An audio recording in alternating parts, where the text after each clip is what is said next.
boys are emotionally more vulnerable and they need the parents to pay a bit more attention, especially when the fathers are not there. Women desire to have men who are strong, men who are providers, not men who are depending on them. I've never seen a situation whereby the woman is providing for the man, taking care of him, and she respects him. Have you seen any? Have you seen any like that? Have you seen a family where a woman is providing, taking care of the man, and she respects that man, and she's happy? Have you ever seen that? She's happy. If she's pretending to respect the man, she's angry, bitter, and resentful. You know why? It's not because the women are bad. It's because that is against the natural order of things. Get the point. Take a step forward. Today, the topic I'm going to talk about is a topic that is very close to my heart. I was requested to speak about it, and I really think we need to speak about it. And this is on bringing up extraordinary sons. There's a trend that has really been disturbing me. There's a trend that has been disturbing me a lot. We know that the devil has always waged war against the boy child. We know during the time of Moses, we know that the sons of the Israelites, the Hebrew sons, were to be killed. We know during the time of Jesus that all the sons were to be killed. We know that. And many other times, even firstborn sons of the Egyptians were killed. So we know that the devil has been fighting the boys. That much we know. But one trend that I wanted to share that for me has been such a concern is when I see in church, I see very committed young men.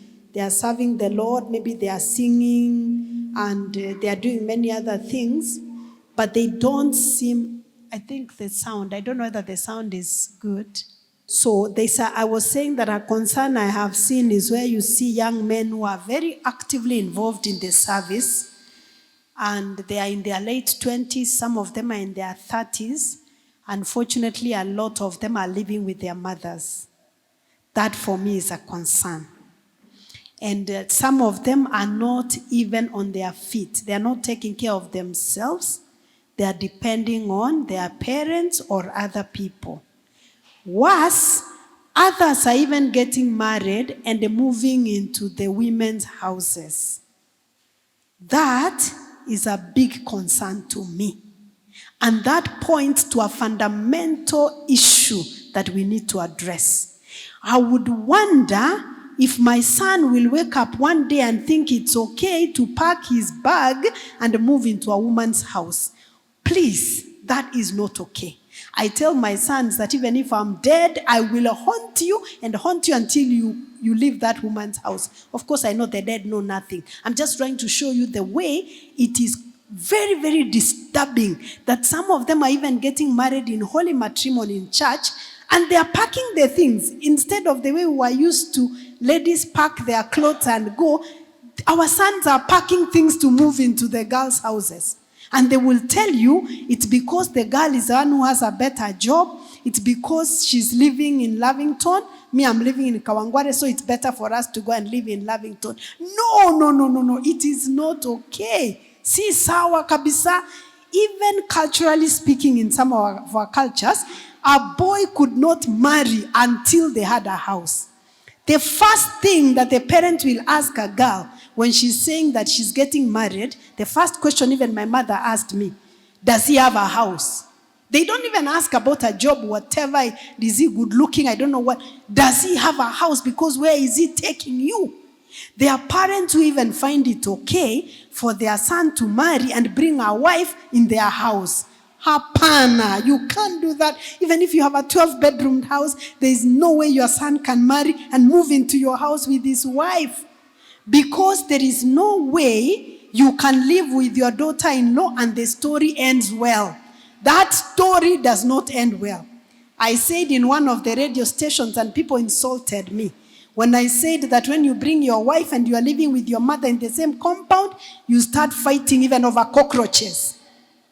Imagine over cockroaches and chicken. Because they are saying this fat cockroach, me, I never had such a cockroach until she came to live with us, And this is because of our sons who are failing to launch. So it's a contradiction to the gospel. Especially when I see young men singing like, I'm not referring to these young men who have sung, but there are many of our young men who are in choirs and they sing. And I could see the way they captured our attention. They sing so well. But then they woke up in the morning to ask their mother for soap to go and shower. You didn't do that. Si sawa. You're waking up in the morning, Mom, there is no soap in the bathroom. Hapana, please. The way you are singing so well and you're using your talent, use it to take care of yourself. Be a man. Be man enough. Now, let me take you to what the Bible says. The book of Psalms chapter 144. The prayer has been made. Psalms chapter 144 verse 12, and it says that our sons may be as plants grown up in their youth, that our daughters may be as corner pillars polished after the similitude of a palace, that our sons may be as plants grown up in their youth, that our daughters may be as corner pillars polished after the similitude of a palace. We'll talk about our daughters next time, please. Today I'm talking about sons. So somebody may just take a clip, post it on the internet and say, I'm attacking sons and men. That's not what I'm doing. Today I was guided and I want us to talk about our sons. Our sons may grow as plants. Plants have roots. Have you ever seen a plant without roots? Plants have roots. And the plants that have roots that are deep, they're the ones that go high. So they have roots and then they go high. We have our young men who are struggling. And you will see our preteen sons are angry. They are throwing tantrums. You see our teenage boys in high schools are anxious. You see men in their 20s living with their mothers. And then you see middle-aged men walking out on families. They have created children. They are walking out on children. Some even tell their wives, because your family is well-to-do, you can ask them for some support for the children. Imagine you didn't ask for permission when you were creating these children. Did you ask for permission from your in-laws? You never asked for permission to create the children. Now you want to ask them to support. It is totally unacceptable. The Bible says if a man cannot provide for his family, he is worse than an infidel and he has denied the faith.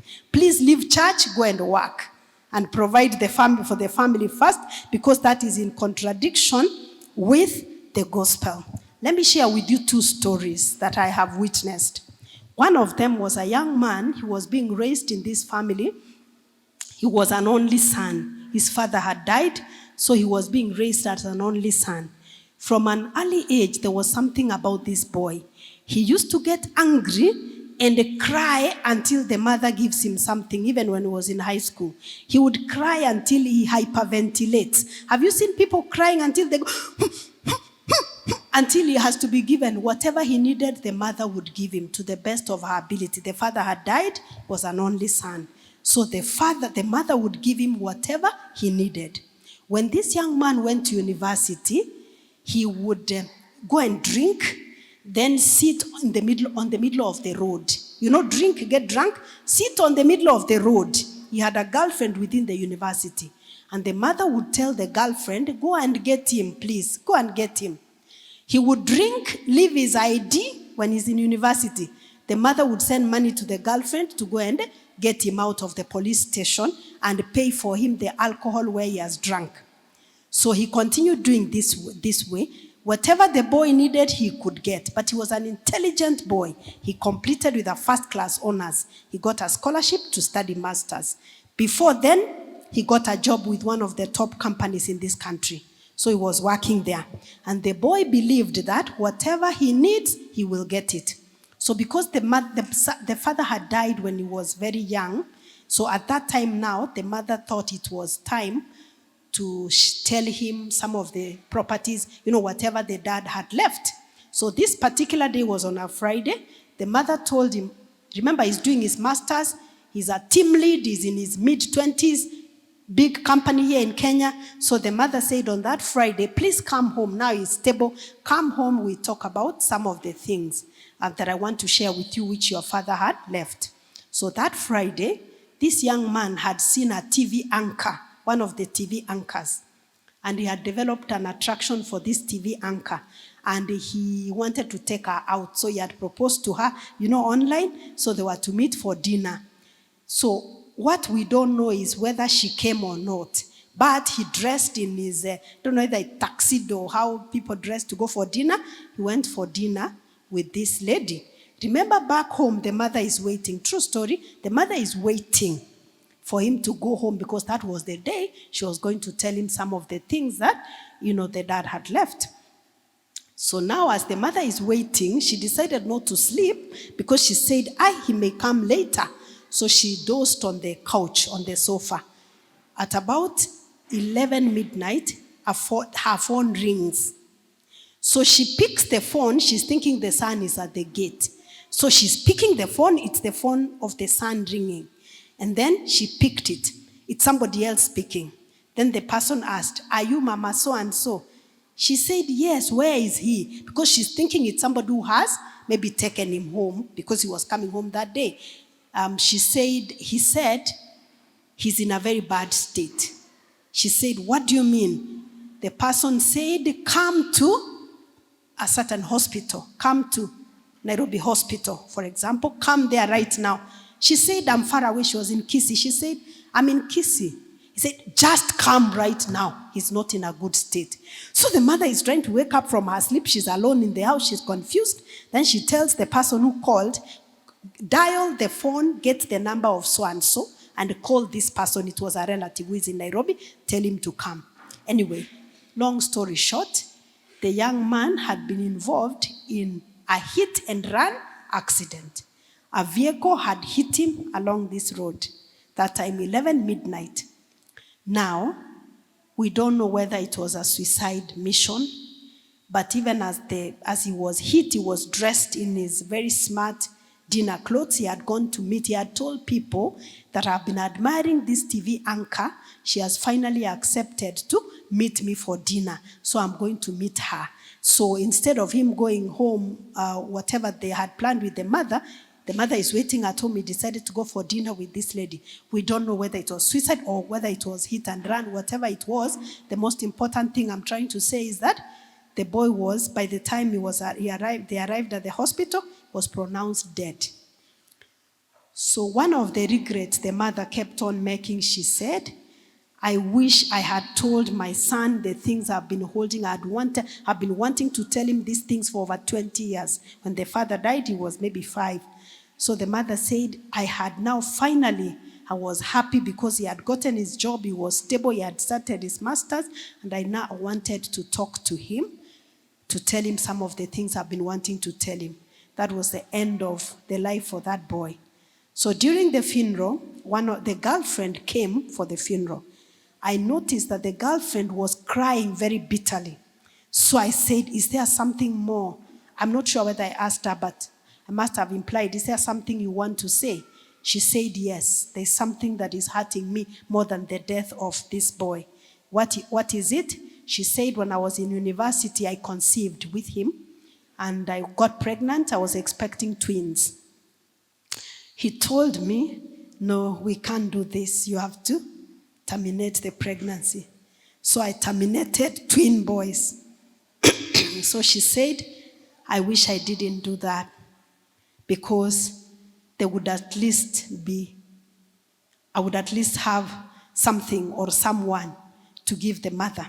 Anyway, that was her thought. I'm not saying I support that or whatever it is, but that's what she was saying, because I noticed that she was weeping very bitterly. She said, he told me he's not ready to be a father, so I terminated, the pregnancy. That was the end of that son. That was the end of that family, so to speak. The father had also died of a road accident. That's one story. The other story, a young man, they were raised in a family. There were 4 very intelligent sons and 1 daughter, extremely intelligent. Wherever they would go to school, they were always top. And the mother and the father were not agreeing on discipline. The father would insist that they need to be disciplined the way they do their things. The mother said, my sons mature very early because they are very intelligent. Anyway, he went to university. There in university, he got a certain lady. Again, nobody used to say no to this boy. He got a certain lady and they got into a relationship. He had just completed university, first class. He had gotten a scholarship, was studying French, so he had been given a scholarship to go to France and do masters. In the meantime, he was living here in Nairobi, processing the documents to go to study masters. Very intelligent. Then he discovered that his friend was having an affair with this girl. Okay? This girl he had, the friend was having an affair with the girlfriend. This friend, they were living in the same house, room, whatever. So he told his friend something. Today, you're going to see something you have never seen. You take away my girlfriend, you're going to see something you have never seen.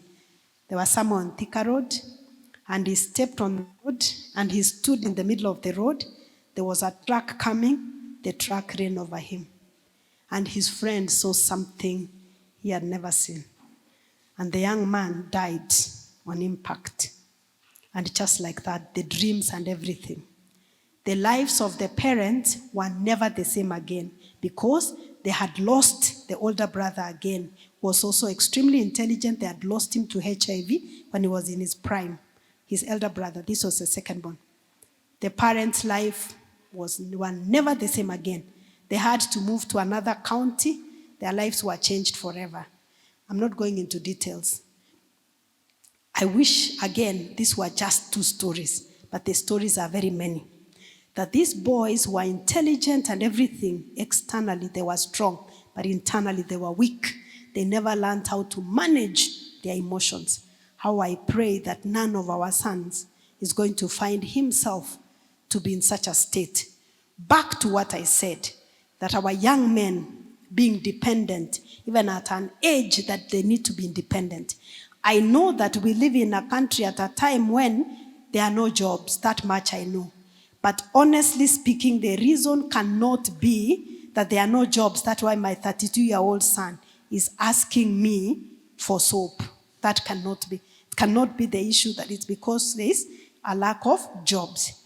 It's because we have not been able to give our sons roots. The Bible says that our sons in their youth may be like well-watered plants with roots. It is a lack of roots that makes our boys struggle. There is a quote that goes that a boy must kill his mother for him to survive. A boy must kill his mother for him to survive. What do I mean? A boy must emotionally disconnect from his mother for him to be a man. A boy must emotionally disconnect from his mother for him to be a man. We'll talk about what is a man. When or how does a boy get emotionally disconnected from his mother? When the boy is between the ages of 3 to 5 years, they disconnect from their mother and they become like their father, or they copy their father. You will see you will see they will start wearing their father's shoes, they start wearing their father's jacket, and they start telling mimi ni kama daddy, mimi niko na muscles, or the father's fimbo ama kofia, they start wearing it. And some mothers, they sabotage that developmental stage because they don't know. Because they will come home, the boy opens the door and he asks you, daddy ako wapi? You are coming home, he's not seeing you, he's asking, daddy ako wapi? Some mothers sabotage, they say, daddy unaniuliza, me I'm here, you're asking me about your father, go and look for him. They sabotage. Especially mothers who are parenting single. And maybe they are angry at the father for leaving. What they do is that they sabotage and they silence this boy. So they curtail the process of that boy becoming a man. It's important to encourage them at this stage. And even if they are telling you, my daddy is the strongest man in the world, and you know that even when the daddy hears a dog barking, they tell you to go and check the door, please, you don't have to tell them the story. That's not your story to tell. Don't say, baba yako na vile hata umbwa akibweka ananituma kwa mlango. That's not your story to tell. They will discover when they grow up. That's not your story. You agree with them. Just tell them, yeah, your dad is the strongest man in the world, and you're lucky to have such a father. If that's not true, they will discover. But otherwise, if you do anything outside of that, you curtail the process of the boy emotionally disconnecting at the critical stage of 3 to 5 years. Another stage where a boy must kill the mother, quote unquote, is at teenage. When the boy is developing into a man, they realize that they are not like their mothers or like their sisters, and they want to connect with men, authority figures. At this point, their emotions can be very overwhelming and very confusing. So the boy needs to have a father who is involved. Unfortunately, if the father does not even know how to manage his own emotions, then it becomes very difficult because the boy wants to disconnect from his mother, but he has nowhere else to go. So he's just hanging around. That's why sometimes you hear people say something like, I don't know whether you've heard of, people refer to a certain category saying, mama's boy. Have you heard of something like that? Mama's boy is not a compliment. It's not a compliment at all. If somebody says this is a mama's boy, that's not a compliment. Amma, you think it's a compliment? That's not a compliment. A boy who must always defer to the mother, and I know sometimes it's very hard when a boy is disconnecting from the mother. As a mother, you feel a certain way because you're just feeling like, this is my son, I took care of him, I did all this. So it becomes really hard when you see the son disconnecting. But a wise mother will encourage the son to disconnect from her so that he can connect to authority figures.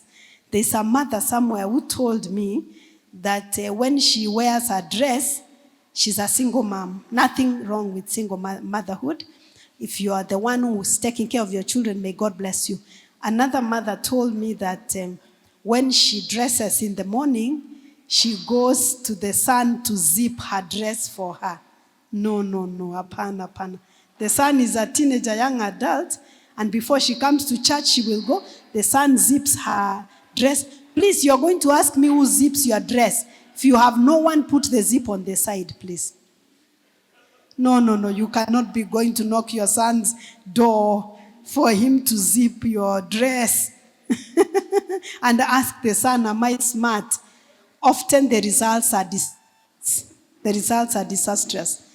Do you know that there are men who get married and they are not able to be sexually intimate with their wives? Do you know that? Do you know there are men like that?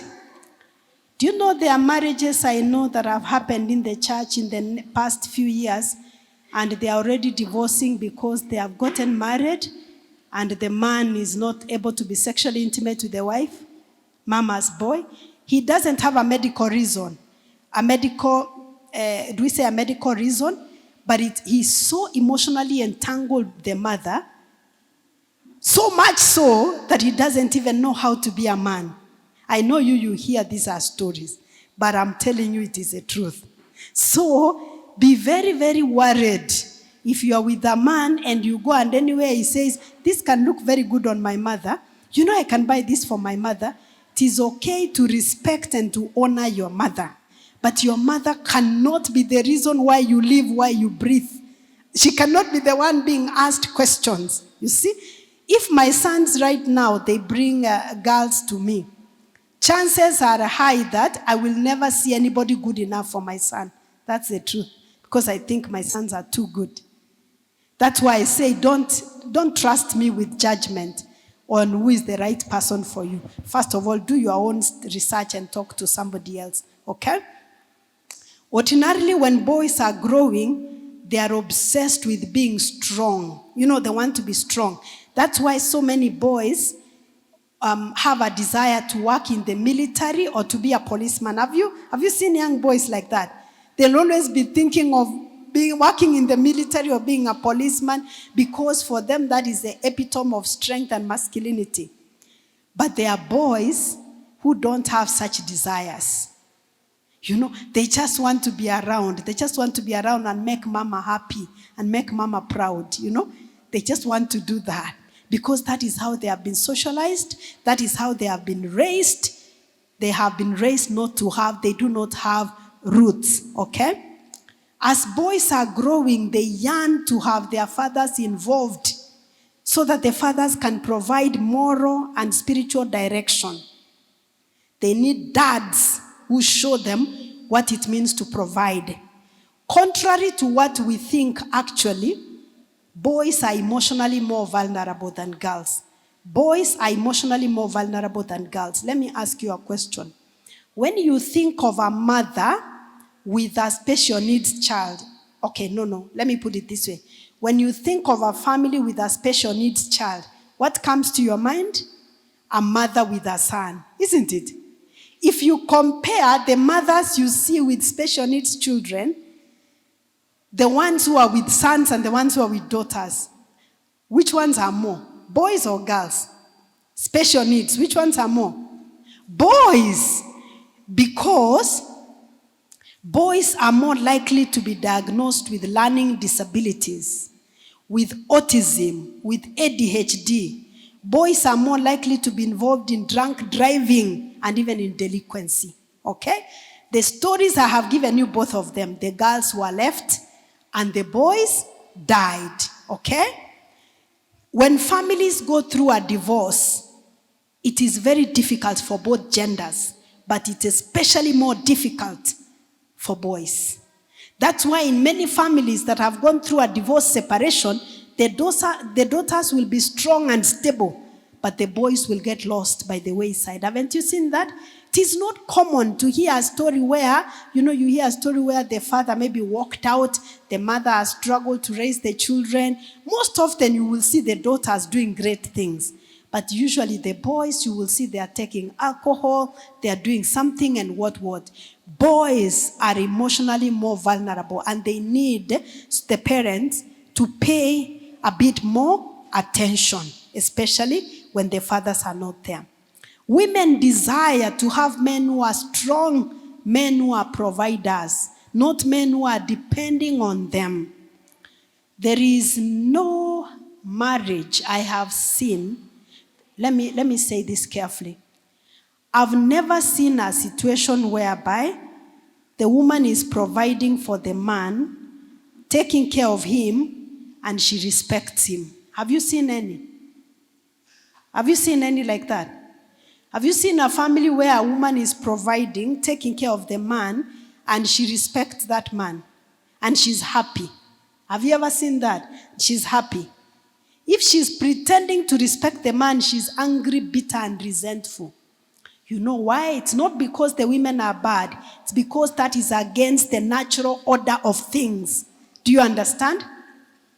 I didn't admire that setup because that can never be me.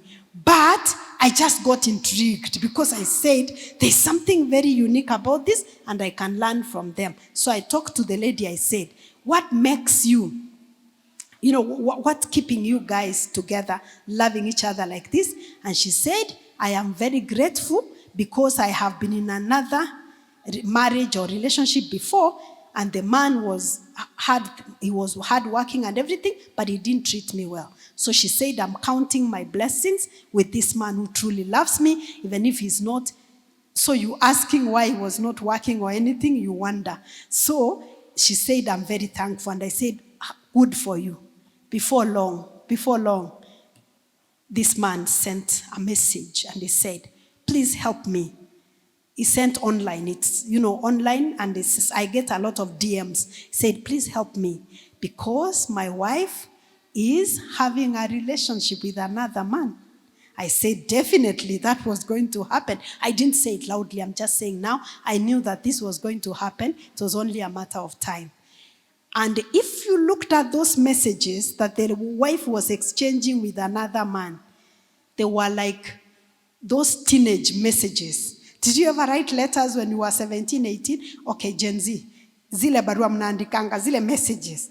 Those were the kind of messages that she was writing now in her 40s they have a number of children. Children who need to be writing the messages, they were writing.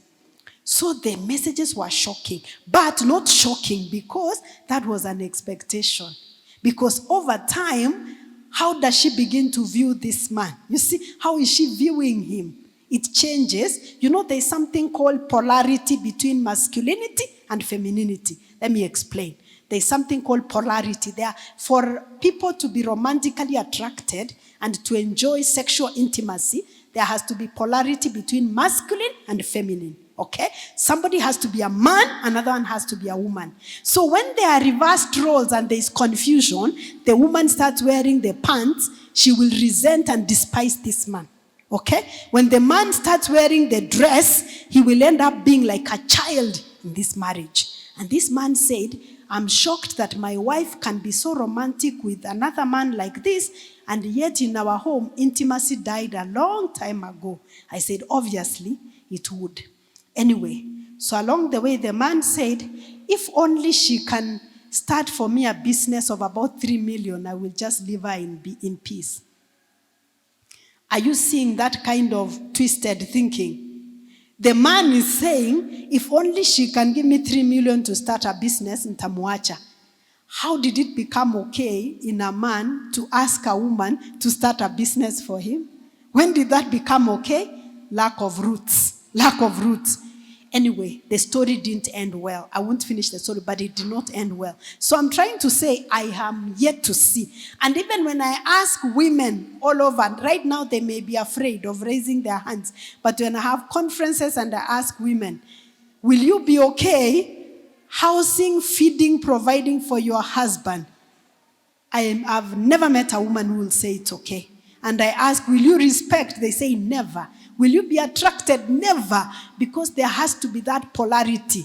That is why mommy's boys can have a girl who is a friend. They want that girl to be their girlfriend, to be their partner.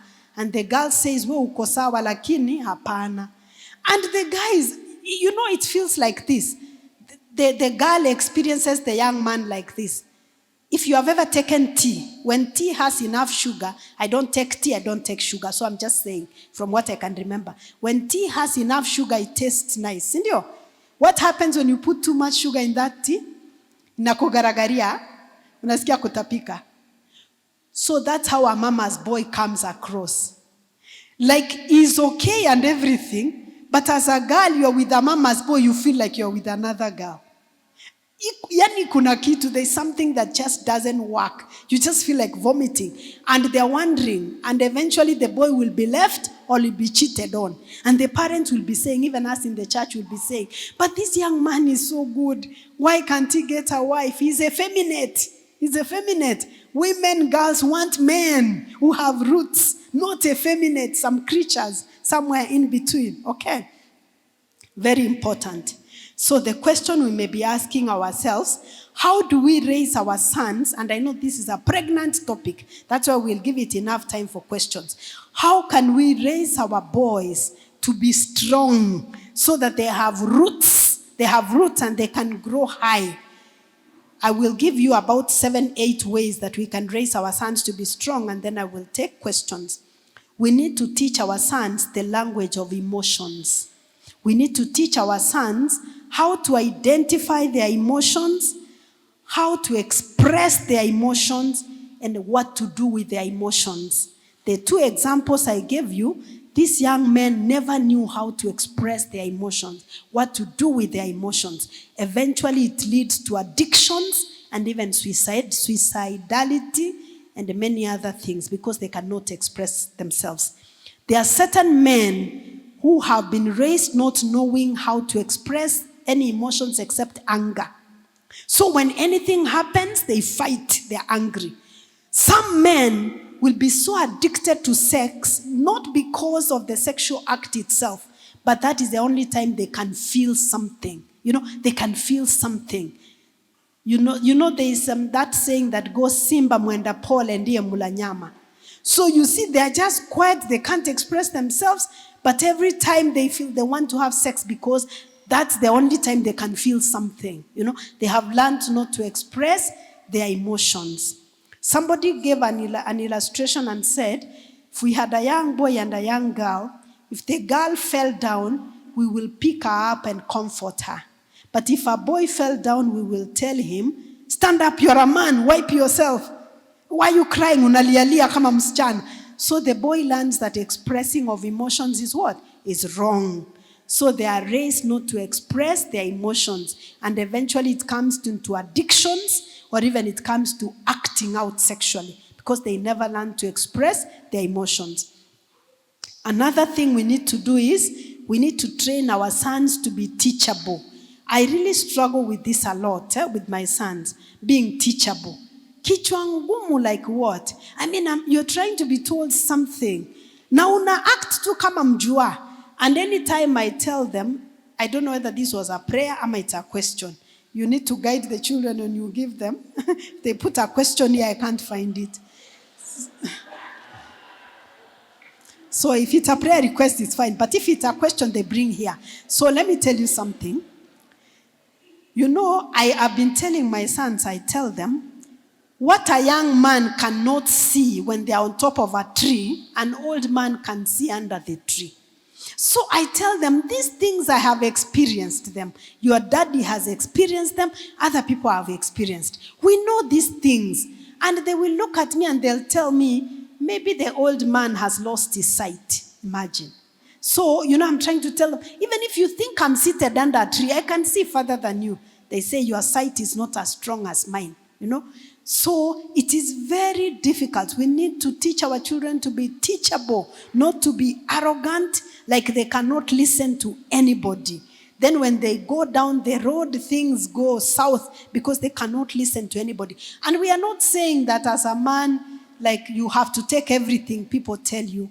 Just listen and then decide. You know, you can just listen. You know, there are homes whereby they could have gone very far if only the men learn to listen to their wives. You know, when your wife tells you, I can feel, please err on the side of caution. You know, when she says, I can feel, this is not okay. I can feel, this is not okay. Please, just listen. Just listen to what she's telling you. She could be having a point, especially she tells you the way that woman is looking at you. It doesn't go. I mean, it's not, I'm just not feeling like it's okay. Then you say, you know, you're always paranoid, you're always suspicious. Or she says, you know, that where you want to invest in, I just feel like it's not okay. Please, you don't have to take it because maybe you feel when they were kusema, but can you just listen? Or maybe she's telling you, that school where we are taking the child, I've looked at that school and I don't think it's okay. You know, there are children who have died by suicide because they're in a school where they are being bullied. And then the mother says, the way I'm feeling, this is not okay. And the father decides, no, hapo lazima aende na lazima asome. The child ends up taking away their life. One lady said, she said this publicly, she went to work abroad. She went to work in another country for about 6 months. So she went to work. She used to work, send money home. She left her children with their dad. One of her sons was her teenage son. She came home after 6 months. The boy is not home. He's not in school. Was in Form 2. So she asked, where is so-and-so? The father said, he lives on the street. For real, he stays on the street. So the mother said, stays on the street? He's in Form 2. The father said, you know, aliniletea kichwa. Na mimi nikamwambia, hatuwezi kuwa na wanaume kwa nyumba. So nikamwambia ajipange. So the boy was now on the street taking drugs. The father just said, leave. You know, you are man enough. We can't be 2 men here. You know, the mother regretted so much. She said, if only I was there, you know, I could have intervened. I failed my son. Now it was very hard for them to get the son from the street back home. Okay? So sometimes there are things that you can be told by your wife. Please just listen. Just listen. You may not do anything about it, but just listen. There are many men who have regretted because they have said, I wish I listened to my wife. I didn't. So please learn, even from an early age as a boy child. Just learn to take time and listen. Then you can decide what to do. Number 3. Let's teach our sons how we give our sons roots. Let's teach our sons to provide and protect the people under their charge. They need to learn to provide and to protect. As I said, The Bible says, if anyone does not provide for his own, especially for those of his own house, he has denied the faith and is worse than an unbeliever. 1 Timothy chapter 5, verse 8. There's a certain lady who said she's living with her husband for over 10 years, and she's the one who has been working. She's the one who has been providing. So one time they went to his village. When they went to his village, they were seated, and the mother to this man was carrying heavy loads. You know the way women in the village can carry heavy loads, firewood and what? His sons were seated. They have gone to visit. The sons were seated with their wives. The mom is carrying firewood. The mom, an elderly woman. She comes and she starts kupasua kuni, and the sons are seated. So this lady was shocked. She said, you people, you are all seated. Your mom ndiye anapasua kuni to cook for you. You are seated. They said, ai, ni sawa, wacha ang'ang'ane. How does it feel okay, a son with strength and energy, to watch an elderly mother kupasua firewood? Now this lady understood why this man has been comfortable feeding off her for 10 years. Where she can go to work, he's seated, he's waiting. And I know that sometimes you can have a man who is struggling, but then maybe the business is not going well, or he's in between a job for some time. But this person will not be comfortable. You understand? They will be very disturbed. Please, if you are a man in your 20s and listening to me today, and you're waiting to go in the evening to ask your mother, your father, I don't know why mostly you ask your mothers, to ask the mother for money to buy a shaving blade. Please be very, very disturbed. Be very, very, very disturbed, because si sawa kabisa, it's not okay for you to feel that way. She now understood, because he learned from an early age that the mother will carry the heavy weight and provide for him. So he was now comfortable sitting when the wife is feeding him, and is feeling okay for over 10 years. So we need to teach our sons that a man who has roots is a man who provides and a man who protects. Not a man who is being provided for and being protected. Okay? Number 4, we need to teach our sons to respect women and the girls. We need to teach our boys to respect women and girls. You know, I think if there's something as Africans we have failed our sons, is raising our sons to feel entitled to female bodies. You know, we have raised our sons who feel entitled to female bodies. When my son went to university, he told me for about 1 week, they were taken through orientation.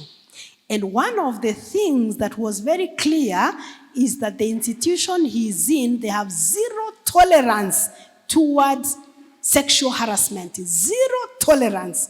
So they were told you cannot catcall as a boy or even as a girl. Mostly it's boys. You cannot catcall a girl. If you do that, you go home. You cannot make unwanted comments about somebody's body. You cannot. And you cannot force yourself on somebody who is not interested in you. You can't. So he said some of the things that they were taught in that institution, there are things he had either read that happen in developed countries, or some of the things I teach from the pulpit. But he said, typically in the African context where he has been, some of those things look like they are very foreign. But he said he was happy because in that institution, they hold it zero tolerance to sexual harassment or anything. They were told as a boy child, you cannot look at women and think that the body parts are for you, for your sexual gratification. That's a human being. You might have seen in our country, we had rugby players, 2 rugby players, whose career was very promising. They took a girl out, they bought alcohol, they took alcohol. Then when they came home, they had sex with this girl when she was drunk. They were in court a few years ago, and that is just how they lost their careers.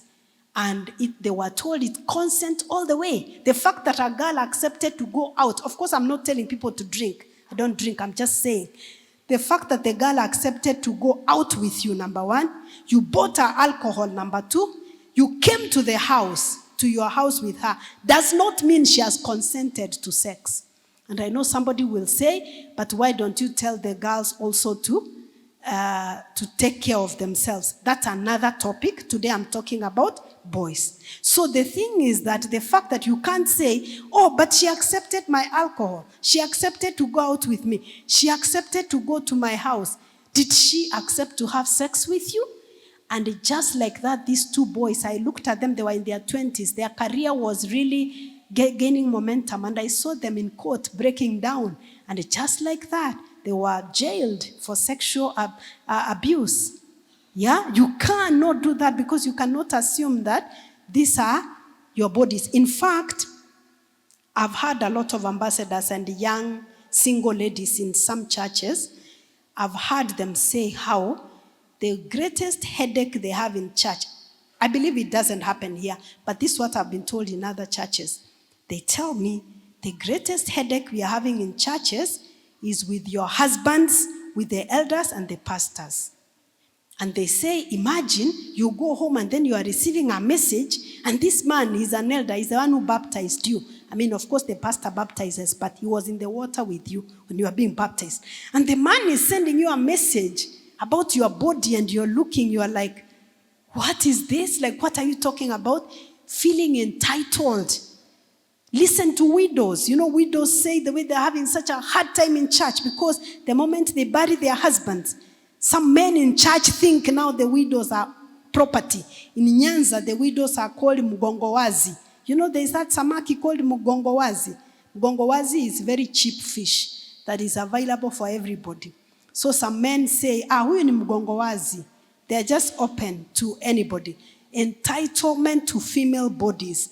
Let us teach our sons to respect female bodies. Number 5. Avoid nagging or talking at your son. Nagging, talking at him. Communicate calmly and firmly, then enforce age-appropriate boundaries. Actions speak louder than words. When it comes to parenting boys, actions speak louder than words. And this is something I've had to learn myself. Because by virtue of the person that I am, I can talk a lot. And because my mother used to quarrel us the whole night, when you have done something wrong, one of you has done something wrong, my mother would quarrel the whole night. I'm not exaggerating. She would not sleep. She would begin quarreling you by 6 p.m. Up to 6 a.m. she's still quarreling. And she's not repeating words. If you think I have words, you don't know my mother. My mother is not repeating words. She will use different words to quarrel you for 12 hours non-stop. So, of course, I learned from the best. And along the way, she'll break into a prayer and singing and shouting, then come again to hammer you with her words. When she's done with you, please, you don't ever want to do the same thing because those words can sting. They can hurt you. So now, because I learned from the best, I would really also quarrel my children. And they told me, when you speak, we can't hear. We are deaf. We just block you out. So I discovered with my sons, the words are not working. So I learned that action speaks louder than words. If I have said you come home by 10 p.m. and I've said it and you're not home, lock the door and sleep. We lock the door and sleep. You come and knock and you sleep outside. True story.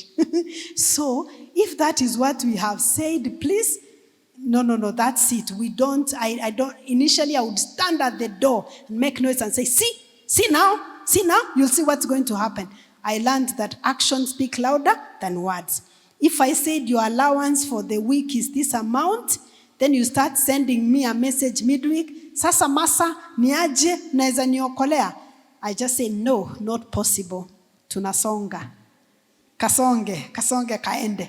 So tunasonga mbele. So actions speak louder than words. Because if you are talking, you talk, you make noise, then you go back and you waver. What you're teaching them is that the more they push, the more they will get what they want. You remember what I told you about this young man who would cry until he hyperventilates? Then the mother says, give him, please, give him, Amelia son. Give him. No. Actions speak louder than words. Speak calmly and respectfully. You don't have to tear your son apart because you're communicating something. You don't need to rip his dignity apart. You can still correct him while you leave him with his dignity, okay? Number 6, model the same qualities that you would like to see in your son. Model the same qualities. Generational patterns are real. When your child watches what you're modeling, they will do exactly the thing that you're modeling. So model what you want your son to see. Do not preach water and drink wine. Number 7, treat him ultimately to be accountable to God. Treat him to be accountable to God. Train him to be accountable to God. We wish that we can always be there with our children. We wish we can always be there. We wish we can control their environment, whatever they do. But one thing I'm learning as a parent is that I am so powerless. Letting go is so hard. Like, I let go, like now I don't know where my children are. Right now, I'm here. Let me tell you, when we were raising our children in a certain church, we used to sit here. Our seats were always at the front. My husband would be seated here, I would be seated here, and our children would be in between. So my eyes were always on them. Whatever they are doing, I was always there. Of course, I'm not saying that is the best way to raise a child, but that's what I knew best at the time. Now, right now, for me to know that wherever they are, I don't know. What they are doing, I don't know. Like, I have to release, I have to let go. That's not easy for me, but it's something I've learned, and I tell them, son, the Lord who sees in secret is going to reward you publicly. So I tell them, whatever you are doing in secret, God is going to reward you publicly. And there are times when a child has done something and I have found out. They have done something and I found out in a very strange way. And they ask, but how did you know? I say, I just found out. It came to me. And I wasn't there and I had no idea. It happened also to us. My mother would just find out, you've done something. So teach them to be accountable to God and God alone. The last one I want to say, teach your son to take care of themselves. Teach your son to take care of so that they are not depending on the women in their lives to take care of them. There are men who marry, there are young men I've seen, they marry very early because they don't know how to take care of themselves. And many times they make a mistake. Because they'll be like, I have a job, I have a home, I need somebody to take care of this home, I need somebody to take care of me. Is that all you want from a wife? Is that all you want from a partner? Because they are so terrified, they cannot even take care of themselves. A lot of men struggle with poor health in middle age. A lot of men struggle with poor health in middle age because they don't even know how to cook a simple meal for themselves. They cannot make a salad. They cannot peel a banana. But they will eat turungi na kangumu. That's what they are eating. Strong tea and bread. That's what they are eating. Because they never learn to prepare a simple meal for themselves. I was telling my son the other day, the way they are clearing my food, and I think it's good food, and they are filling the garbage. And I said, when you get married, how sure are you? Your wife might be feeding you Indomie, and here you are eating my brown ugali and my managu and everything. What are you going to do when your wife will be feeding you Indomie? They said, no, I'll cook for myself. I said, okay, that's good. If you can cook for yourself, that's good. But again, I said, choose carefully. Don't choose a girl who will buy ugali for you from the supermarket. Have you seen ugali being sold in Naivas, by the way? How can that happen? That is sacrilegious. Ugali from a supermarket. I've seen githeri from the some things don't make sense to me. Anyway, so the point is that we need to teach our sons to take care of themselves and to choose well, because you will see how the health, by the time some men get to middle age, their health has given way because from an early age, they were not eating healthy. Don't give, do not give somebody so much power over your life that if your wife is not there, you cannot eat healthy. Don't do that. You've seen when men get widowed in church, not in church only, but in society. You've seen men get widowed. And the life, I know there's the emotional aspect, but also the aspect of self-care. A lot of them, you find out they are not eating healthy. Within a short time, you hear somebody had a stroke, a heart attack, because now they are no longer able to eat well. I think it's important if we teach our sons to normalize preparing a healthy meal for themselves so that they can eat. It's very important.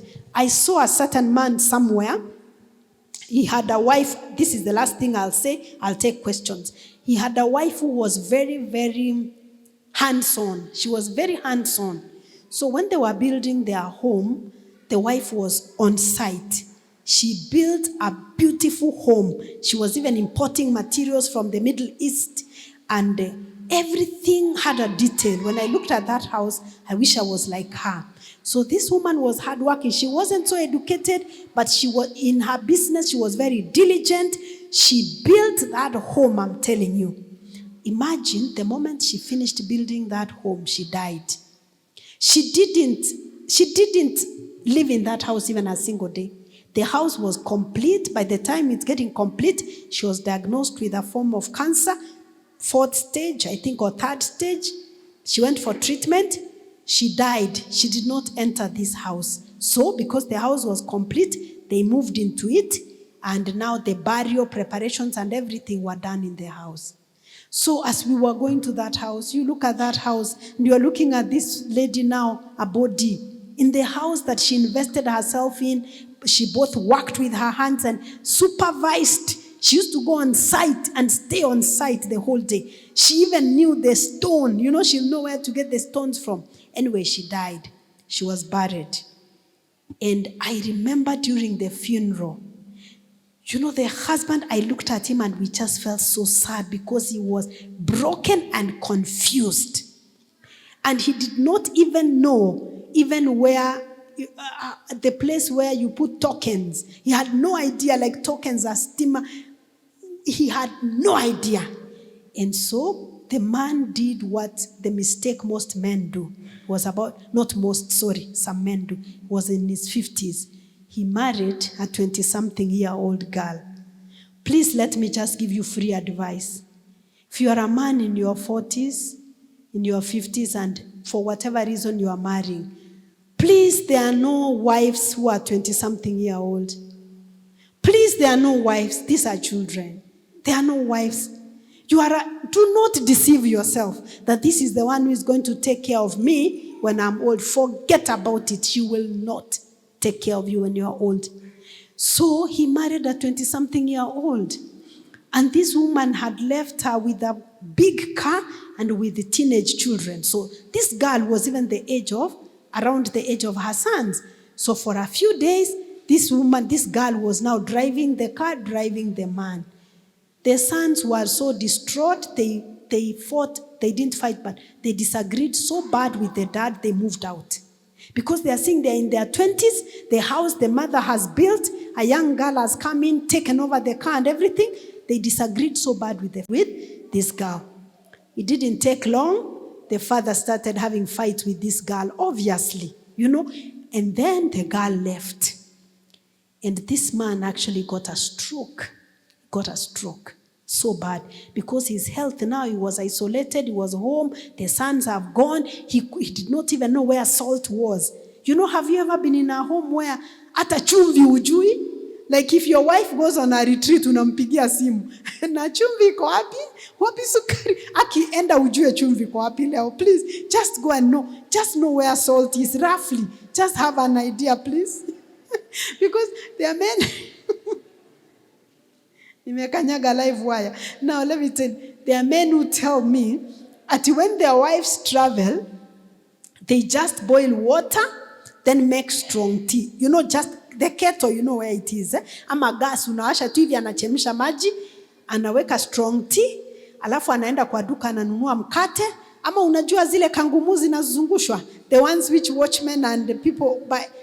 Lakini zile kangumu ni tamu anyway. I've never tasted, but I think they are sweet. I think they say that zinatengenezwa na mafuta ya transformer. Ndio maana. Anyway, so let me tell you. Imagine unaona elder Adventista ule anavaa suti. Ako na juala na kangumu. Imagine, until the wife has gone on a women ministry retreat. So na watoto wako shule, ananunua kangumu, imagine. Na huyu ni elder anafunza health message. Aki tukue serious. So unabeba kangumu. Anachemsha maji, anakoroga hiyo turungi na kikombe because hataki kuosha sufuria. So aweke hiyo maji kwa kikombe, akoroge na kuku ama na majani na sukari na kunywa. It will not end well. Do you think you will be 55 and healthy? Ukikula hivyo, utakuwa 55 na uko healthy. And then they tell me, akistaki kuchafua sufuria, nani ataosha sufuria? Hapana. You know what you are doing? You are giving over your life to other people. Just learn to prepare a salad for yourself. Cut a cucumber, cut some onion, cut some tomato, cut avocado, weka avocado hapo ndani hivi, chemsha mayai, weka hapo. Just something, a healthy meal, please. Just learn to eat a healthy meal. That way you will not be under the mercy of somebody else. So let's teach our sons. They get roots by taking care of themselves. Many men who have gone the route of getting a wife, a woman, just to take care of them, after some time you realize that this woman is not a suitable helpmeet for you. Because beyond preparing a meal for you and maybe being sexually available for you, there is nothing else. By the way, did you know that many men can have sex with almost any woman, but women cannot have sex with just any man? Did you know that? Did you know that? Many men can have sex with almost any woman. That's how we are wired. But women cannot have sex with just any man. So if a man is saying, oh, mwanamke ni mwanamke, bora anaweza nipikia chakula na ile chakula ingine, that is a very low standard. Very, very low standard. And after some time, you will be frustrated and unfulfilled because that's not all. So you need to learn self-control and discipline and how to prepare a simple meal, at least a simple meal for yourself so that you can take care of themselves. And these things are best learned when somebody is young. You know, when you learn this when you are young, it becomes easy as you grow older. Let me take any questions or any comments. So I have 2 questions. If there are any, I will be happy to respond. Most of our boys are vulnerable because most of the time, the fathers are not present for them. What impact can women bring or lessons in the absence of the father figure? That's very true. Most of our sons are vulnerable because their fathers are not present for them. What can women do for the sake of our sons? I can understand what you're saying. This is very true. So there are certain, I will respond in terms of, stages, in terms of why is the father not available? So, is that a question or prayer? Okay. So the thing is this. We normally say this way. A woman can convert an embryo into a boy, but a woman cannot bring a man out of a boy. That's not possible. A woman cannot teach a boy how to be a man because she doesn't know. But she can convert an embryo into a boy, but not a boy into a man. So there are many reasons why the father may not be there. Number 1 is that the father may have died. Because, we have seen that men die earlier, okay? The research actually shows that in Kenya, by the age of 45, 6 out of 10 women will be single parents. 6 out of 10 women will be single parents. So you are likely to see women raising children alone than the other way. So there are men who may die, so because men die earlier, so women may be widowed. Number 2, because of parental divorce or separation. When parents divorce or separate, the woman remains with the children. Sometimes it can also be because the father is working away or the father has to put in a lot of work hours. It can also be that the father does not know how to be there for the children. They can be there physically, but emotionally they are not there, isn't it? They are there. I wonder, maybe I want to challenge fathers. Do you know your son's best friend? Do you know their friend? Do you know what your child likes? Do you know what your child likes, what your child would rather do most of the time? So sometimes some fathers can be there physically, but emotionally they are not there because they did not know, they never learned how to be emotionally present, okay? So this is a case where they may not be there. Sometimes there are fathers who have abandoned. These are broken men. They get children, they disappear. They abandon their children. And they never turn back to go and take care of their children. So this question is being asked in case of a mother. The mother is there. What can she do? What a mother can do is she can introduce role models to her son. You can introduce godly role models. Maybe from church, maybe from the neighborhood, maybe from your family. You can get a man who you can introduce to mentor your son. If that's not possible, because sometimes it's not possible, you can talk to your son about the great men, even in history. You can talk to them about King David, about Joseph, about Daniel. You can talk to them about their grandparents who are great men. By the way, you will be amazed when you talk to your son about their grandfather who was a great man. It means a lot to them. One time I was talking to our elder son, I was talking to our sons about my grandfather, my maternal grandfather. My maternal grandfather had very nice hair. We used to know him because of his hair. And he never used to shave. He had a lot of black, nice hair. And a nice smooth skin. And he was a tall and strong man. So I used to talk to him and I would sometimes tell my firstborn son, you look like my grandfather. Even when he goes home, my mother says, this is my father because he looks like my grandfather. And so at some point I told them that my grandfather was a herdsman in Lord Delamere's farm. Lord Delamere's farm? My grandfather worked for him. I'm not sure whether he did or I'm imagining, but I think I heard that story. It doesn't matter. But I told him that story. So one time we had attended a camp and we were talking about facts about ourselves. And our son said, you may never know. We were talking about things about yourself which people may not know. What are the things, unique things about yourself which people may not know? And our son said that my maternal grandfather worked in Lord Delamere's farm. It's something I had forgotten. It was just a story. So anytime, we talk, he's really eager to hear this grandfather. What did he do? We say he was a strong man. He used to go and hunt and do everything. And you can see. And now, I don't know whether it's because of that I said or not, our eldest son has refused to shave his hair.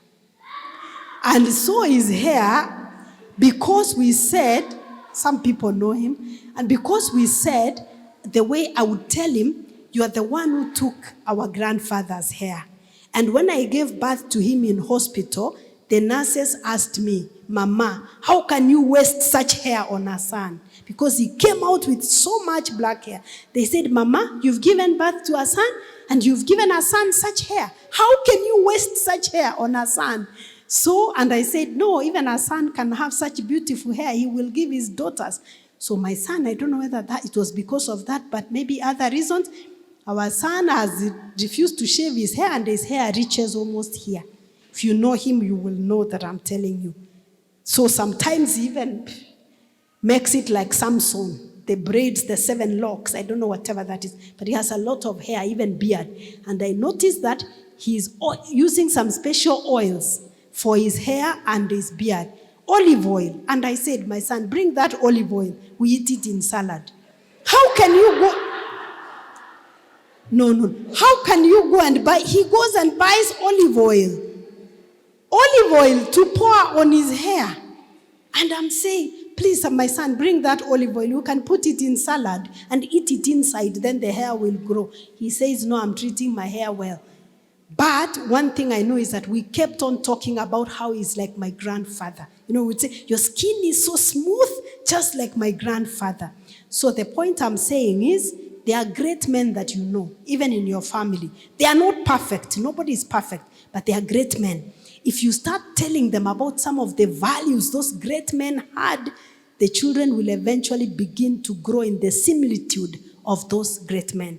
When I'm counseling teenage boys, normally I would ask the mothers or fathers, but mostly it's mothers who bring them to me. I will ask them, can you tell me something about your family lineage? Tell me about your grandparents. And one mother told me, by the way, my grandfather was a chief, was a colonial chief, a great man. So I went and I told the son, I was counseling him, I told him, do you realize your great-grandfather was a colonial chief? He said, he was? I said, you are of royal blood. You are ahead of the pack. You cannot be scratching with the chicken. You fly with the eagles. Your grandfather was a chief. And the boy looked at me, the eyes wide open. And the mother asked me, what did you do to my son? What did you do? I said, what? You just talked to my son. Things have completely changed. I said, I just invoked what you told me. I said, your great-grandfather was a chief. You cannot be here struggling with chicken. I'm not calling people chicken. But I said, you were made to be an eagle. You fly high. You've taken after your great-grandfather, you know. So tell them about some of the great men in history, in the Bible, or even other men in the world, or especially men in your lineage, because I know there are people like that. So when you say that, you can inspire your son for greatness. But as much as possible, if you are able to introduce them to godly role models, uncles, grandfathers, cousins, men in the church, men in the neighborhood. But again, you have to ensure that it's somebody who has values that you want your son to pick. I hope that helps you. How can young people empower themselves in the current state where there are no jobs to be productive? How can young people empower themselves in the current state where there are no jobs? So in the current state, you have to kill all expectations to get a job. Kill all expectations to get a job. Begin to think about how can you add value to the world? How can you add value to the world? When you walk in places, I want you to think about what can you do? The other day I had gone to Kisii for a crusade. I went to Kenya for a crusade. And I saw a land of milk and honey. The truth. Like if there's a land of milk and honey, that land, I was in that place for like 2 weeks. It was raining every day. There is no day it didn't rain. Every day. Joseph, we were together. Please, Joseph, say hi. Joseph Wat Kenya, please say hi. If you have seen some of my videos called Get to the Point, that's the man behind that, Get to the Point. If you have seen, subscribe to his channel. If you have events, weddings, funerals, parties, please call him. He does state-of-the-art transmission. Okay? So anyway, I was in a crusade. Joseph was there. He can confirm it rained every single day in that place. And the avocados and the bananas in that land, I used to wake up in the morning and just look. And I told the people in Kenya, you are in this place and you are poor. Who bewitched you? Who bewitched you? You can be in this place and you are poor. Avocados this size and bananas this size. I said, if you just get these avocados, put in a parcel, send to somebody in Nairobi. Within a day, they have sold, they have made money and sent you. And avocados are just falling. Cows are eating. And bananas are just here falling on the trees. I said, no, you cannot be serious. What do you think about when you see people, you see situations? Do you think about solutions? I was in Mombasa. I told these people in the church, when I'm just here, I'm looking at you. You bring me here in a month, I will be a millionaire. With no job, I'll be a millionaire here. You know what? I said, I have looked at you. I've seen the way you are struggling with your children. I've seen the way you are struggling with your children in this city. If I come here and tell you I'm beginning a program, I will take your children, I will teach them life skills, and you will pay. Do you think anybody will refuse? Even me, I will pay so that my child can be kept busy. So I said, I've seen the problem you have. So as a young person, begin thinking solutions to the problems that people have. Don't be thinking about how people are going to help you, how someone is going to give you a job, somebody will help you get a job. Think about problems. Nobody rewards you with money for nothing. But people give you, you give people a service, and then people will be a blessing to you. So think about how to solve problems, and then think about how to add value before you think about money. Think about how to add value. The young people I have seen, they are given an internship opportunity, and the first thing they're asking, utanilipa pesa ngapi? Are you a fool or something? How can you ask that question? Somebody has given you an opportunity to learn. Take that opportunity and do your very best. And then you can now discuss anything later. So don't start asking. Some even say, now they are giving me a job. Ati anataka nianzie 30K. Please take that opportunity and shine. So serve. Invest. Don't waste so much money on useless TikTok videos. There are many lessons, many courses somebody can do online. Many courses. Get those courses. Do online. Equip yourself with skills. Identify somebody who is struggling with something and just say, I can help you. Let me tell you something. I have young children. They are 10 to 15. I'm mentoring them for this year. So I told them a few months ago, I want all of you to make money. This month, I want everybody to make money. It doesn't matter how much. I just want you to make money. So they went somewhere asking their parents, how can we make money? I told the parents, don't give them an answer. Tell them to just think about how to make money. So that 1 month, we left the boys and girls 10 to 14, 15. Think about making money. They came back after a month. We meet once a month. We started talking about how they have made money. Let me tell you, I was impressed. One boy had made 7,000. Guess from where? He was tutoring children in the neighborhood. He's 13. So he went to the neighbors. He said, I can help your children to do homework, the younger children. He earned 7,000 in that month. And some of them were saying, I realize I have clothes I don't wear. I have jerseys I don't wear, and they are new. I sold them. Some of the children, the most exciting, they told their parents, how much are you paying the house girl? The parents said this amount. They said, how about we do the work and you pay us that amount? And the children are doing excellent work, and they divide that amount. Every month they are paid that amount which the parents were paying the house girl. Okay? So the children came up with innovative ideas. My son amazed me. He said he became a comedian in school. He started making other children laugh, and they paid him. I am telling you, it's just amazing. Once you open your mind, and I told them it doesn't matter how much you will make. What I just want is look for an opportunity and make money. Imagine he told me he started cracking jokes. He's the last born. No last borns can crack jokes. And he said, here, this is, I don't know, for laughs. You come here, you pay this amount, I make you laugh. And they paid, and he made money. Because there's so much tension out there, and they laughed. So I told the parents, we are teaching the children to begin thinking solution.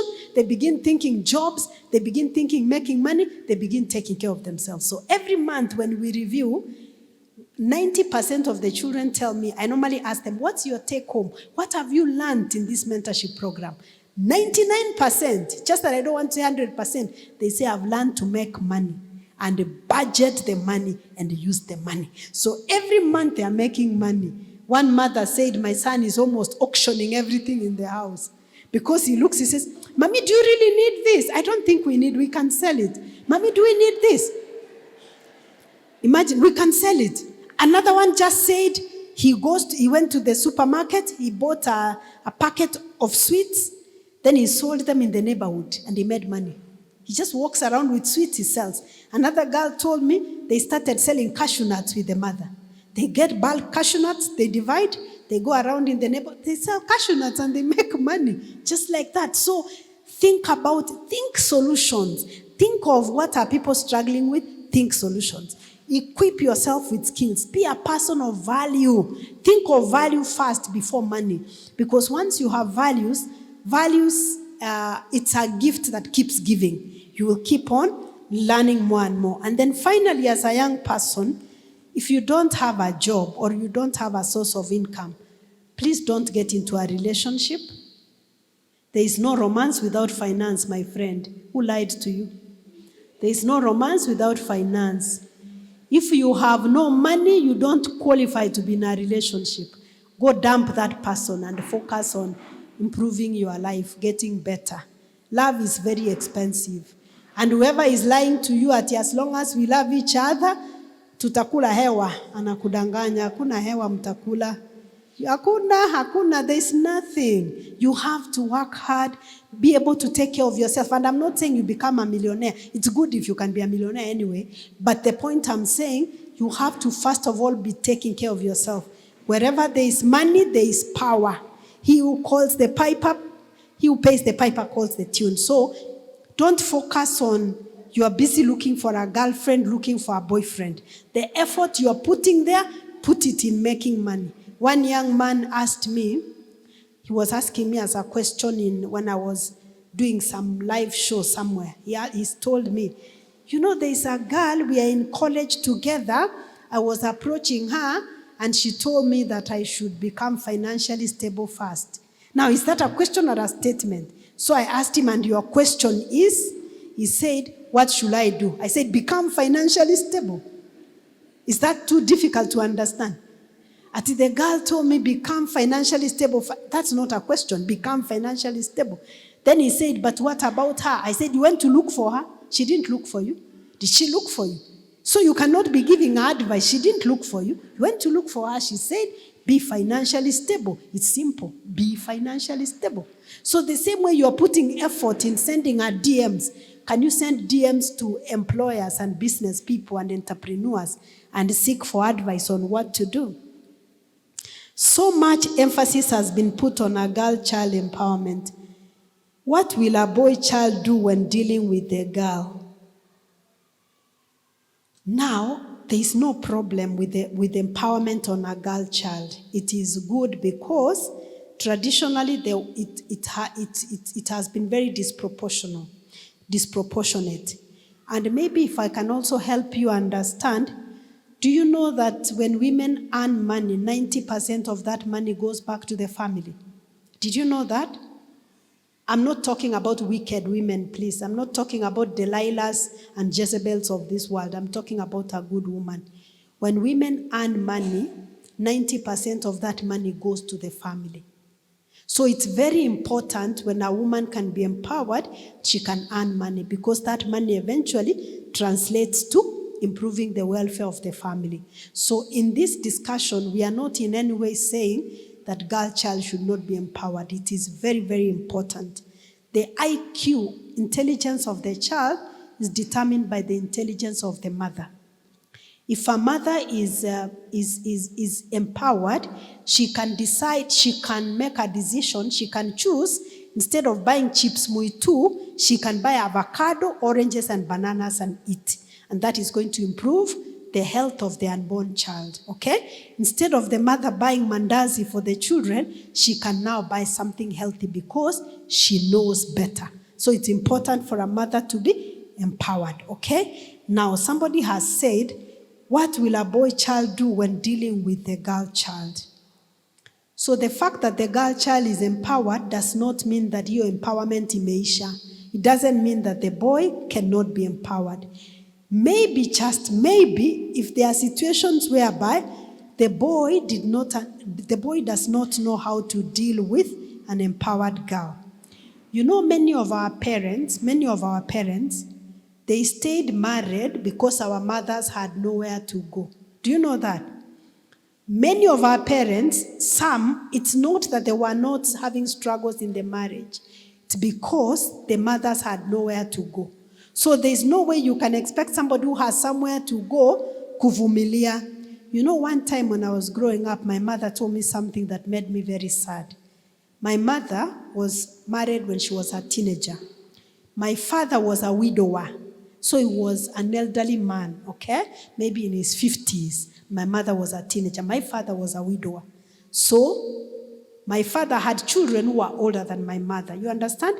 So my mother is a teenager. She was married to a widower. So one time he died, of course, very early, and they left her with us. So when I was talking to my mother one time, I asked her, what made you get married to my father? Of course, it wasn't a choice. She was made to do it by her parents. But then she told me, when I came here, I found land. Nilipata shamba, and your father was a peaceful man. So I realized I can do a lot with this shamba. I can go to the shamba, I can plant, I can harvest, I can sell, I can take care of my children because I have a shamba and nobody is disturbing me. I remember looking at my mother and feeling very sad.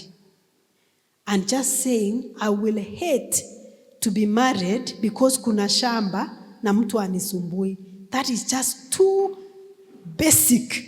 Like for her, her eyes lit up and she said, even if I was not ready to get married, when I came, I found a big land, very fertile land, and your father was a peaceful man. I had all I needed.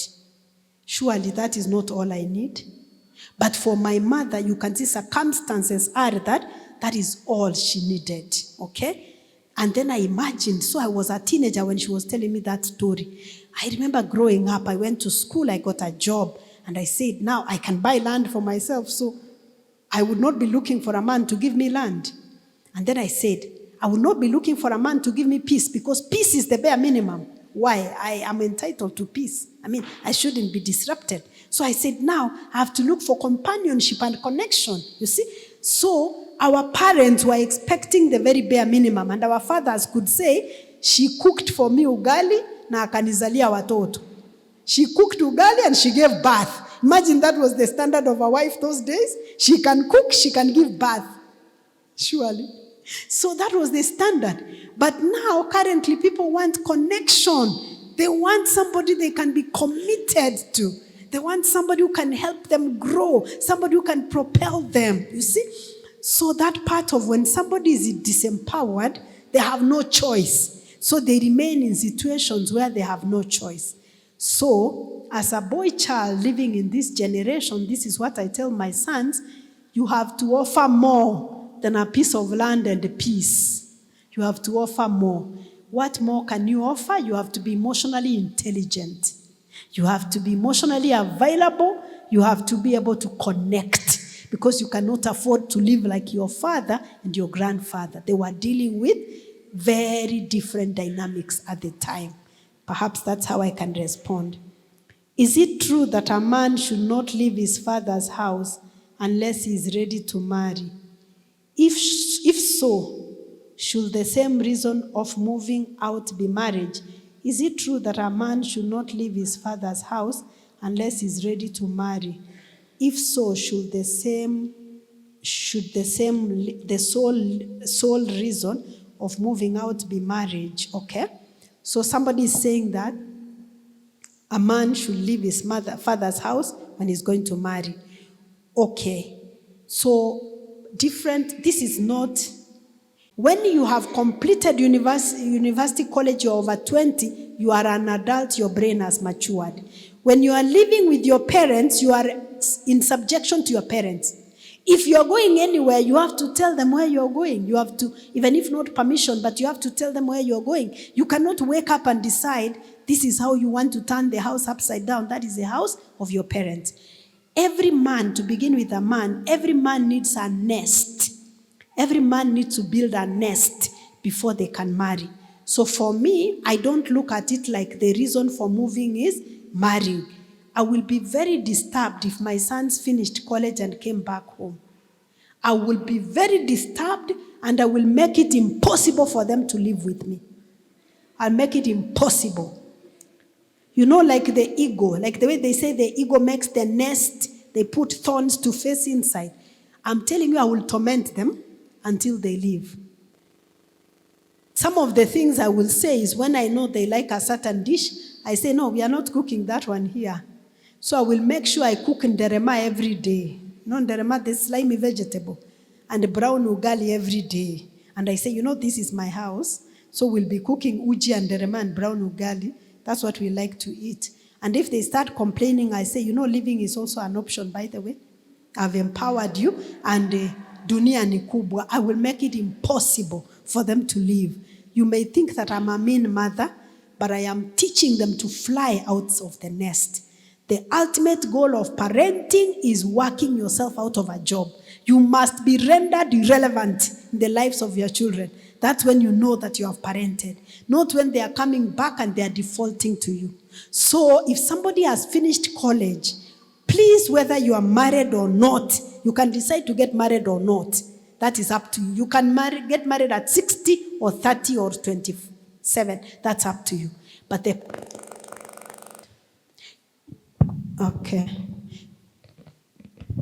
But the point is that you must separate yourself from your parents. A home, a family is like an incubator. It incubates you and then you fly away. You have to fly away out of the nest. Even if you are a man and you're going to marry a girl, please don't marry one who is living with a parent. That one does not know the price of rent. They will transfer their burden from the father to you. So you'll be paying rent, they have got no idea. They don't know the price of bananas. Because the mother has been buying bunches of bananas, they have been putting there.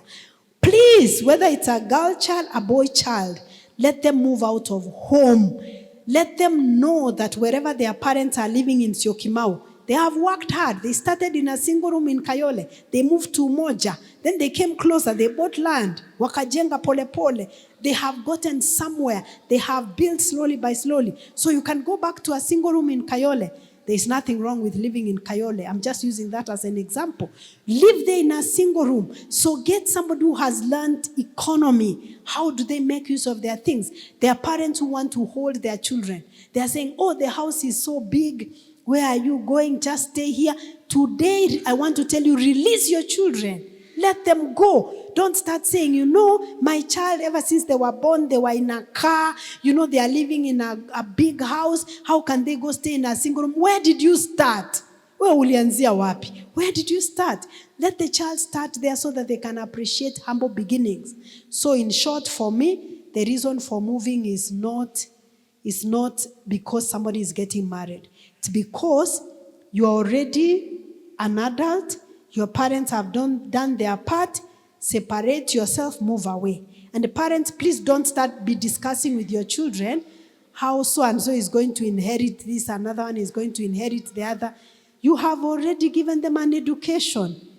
I told my children, there's nothing of yours here. There's nothing. Of course, they don't like hearing. Say, there's nothing. These things I'm giving them to charity. I'm giving them to people who are truly suffering. You work hard, make your own things. Because I started submarine, below sea level. And I've gotten where I've gotten. You have started ground level. I'm on a hill. I've given you an advantage. So you can do better. So please do not ever sit down and start imagining you're dividing my things when I'm alive. No. These things are not yours. Please just work for yours. Of course, if you decide to give your children something, it should be a privilege. It's not a right. It is not something they are entitled to. But they can work for it. That way you even show that you trust them. They have what it takes to get their own things like you do. Good. Anybody else who wants to ask a question or make any comment? I think I've answered all of them. Thank you, Daktari, for the presentation.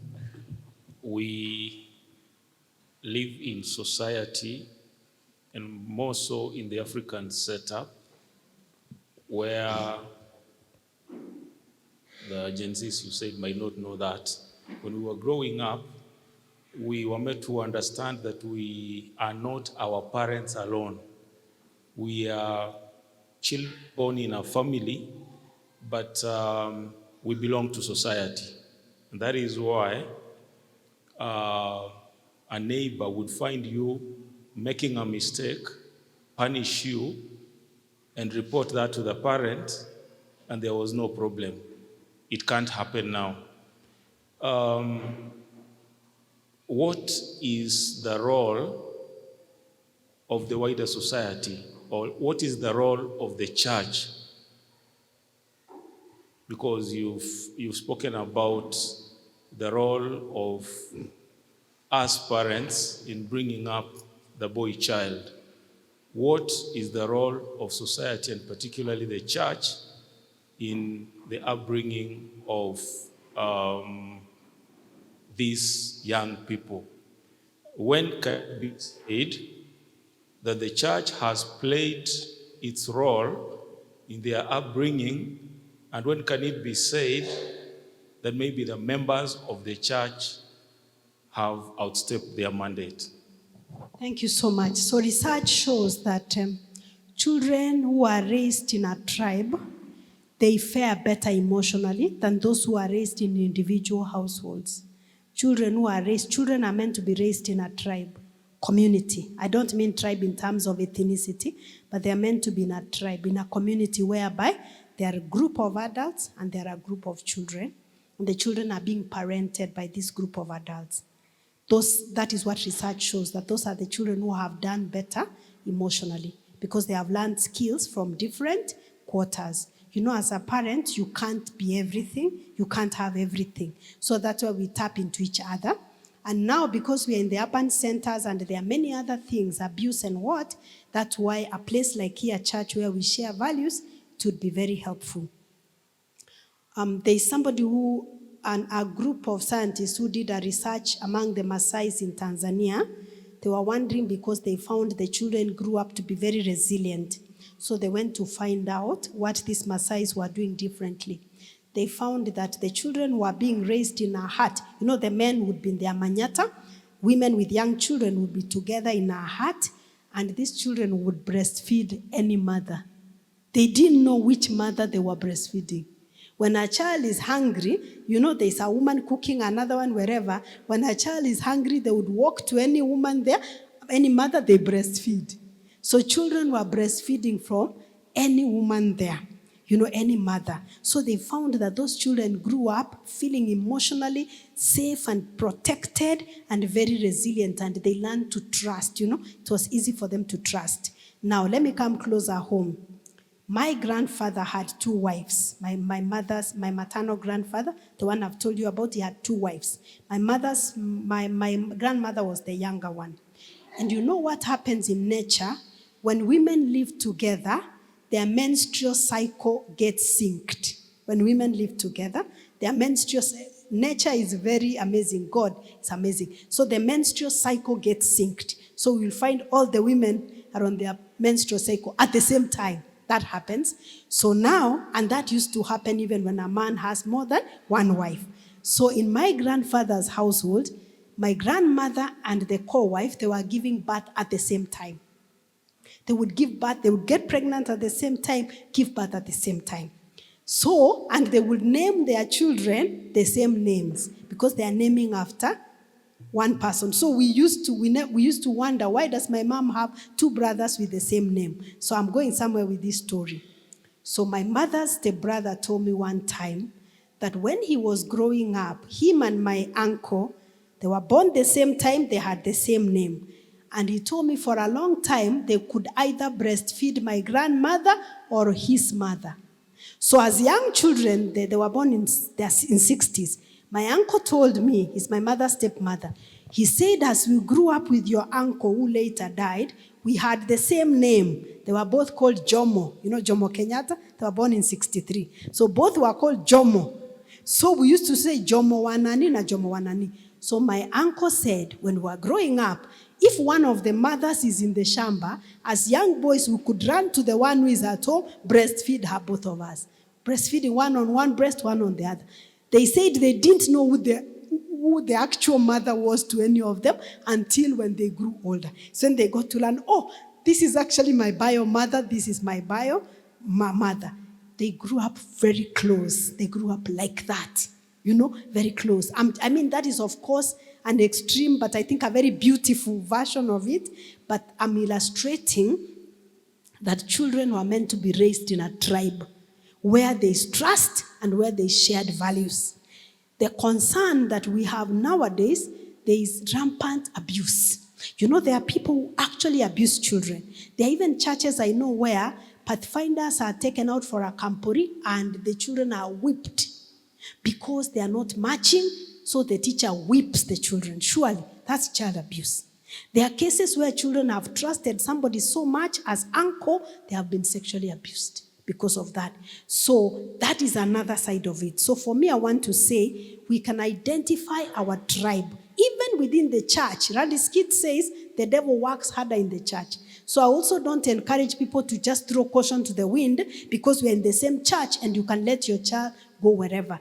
You can identify people you have shared values. And you can encourage, let your children know that, these are not uncles or aunties, but this is part of the wider family. And they can caution, they can correct them. Because children will always make wrong choices because they are children, not because they are bad children. And sometimes as a parent, when children are complaining to you, you need to know how to handle it. A few weeks ago, my son was telling me he didn't do well in a certain exam. And then he started telling me, the teacher doesn't like me. I cannot be expected to pass in this exam. That teacher doesn't like me. So, of course, he expected me as mother hen to start saying, how can that happen? I'm going to come to school and talk to the teacher. Then I told him, of course, even me, sometimes I don't like you. Even you don't like me sometimes. Even my mother didn't like me sometimes. I don't like my mother sometimes. I told him, even me, my geography teacher didn't like me. And I also decided not to like her, but I passed the exam. So I told him, okay, it's possible for an adult not to like you. Not an adult, but it's possible. You don't like your friends all the time. So I told him, can we talk about how you can still do well in the exam, even during moments when the teacher doesn't like you? He was disappointed. He said, you don't understand me. You know how it feels when a teacher doesn't like you? I said, yeah, it's even worse when your mother doesn't like you at times. It's even worse. So I said, now we are going to talk about what can we do. So I didn't want to focus on whether the teacher likes him or not, because I know he's a human being, and I know the child can also be annoying. And of course, he wasn't saying that the teacher beat him up or anything, but he just said when the teacher is teaching, he likes picking on me. He likes picking on me. I said, but even in families, sometimes you can be picked on. But what can you do? So we talk about what can you do. So sometimes as a parent, when a child comes to you and they are reporting, it's important to just pay attention. Just listen and ask, okay, tell me more about it. Don't say that, me, I will always stand with my child. How can you do this to my child? The moment you act like that, people will stop correcting your child. They will just watch. They'll see your child doing the wrong thing and they will not correct. And eventually, ultimately, you're the one who suffers. So please identify a tribe. Besides that, let me say this. Children belong to parents, okay? Children belong to parents, first of all, before belonging to community. If you're in a church setup and you notice that there's a child who is struggling, please, it's important to always default to the parent, because a lot of these things, problems begin from home.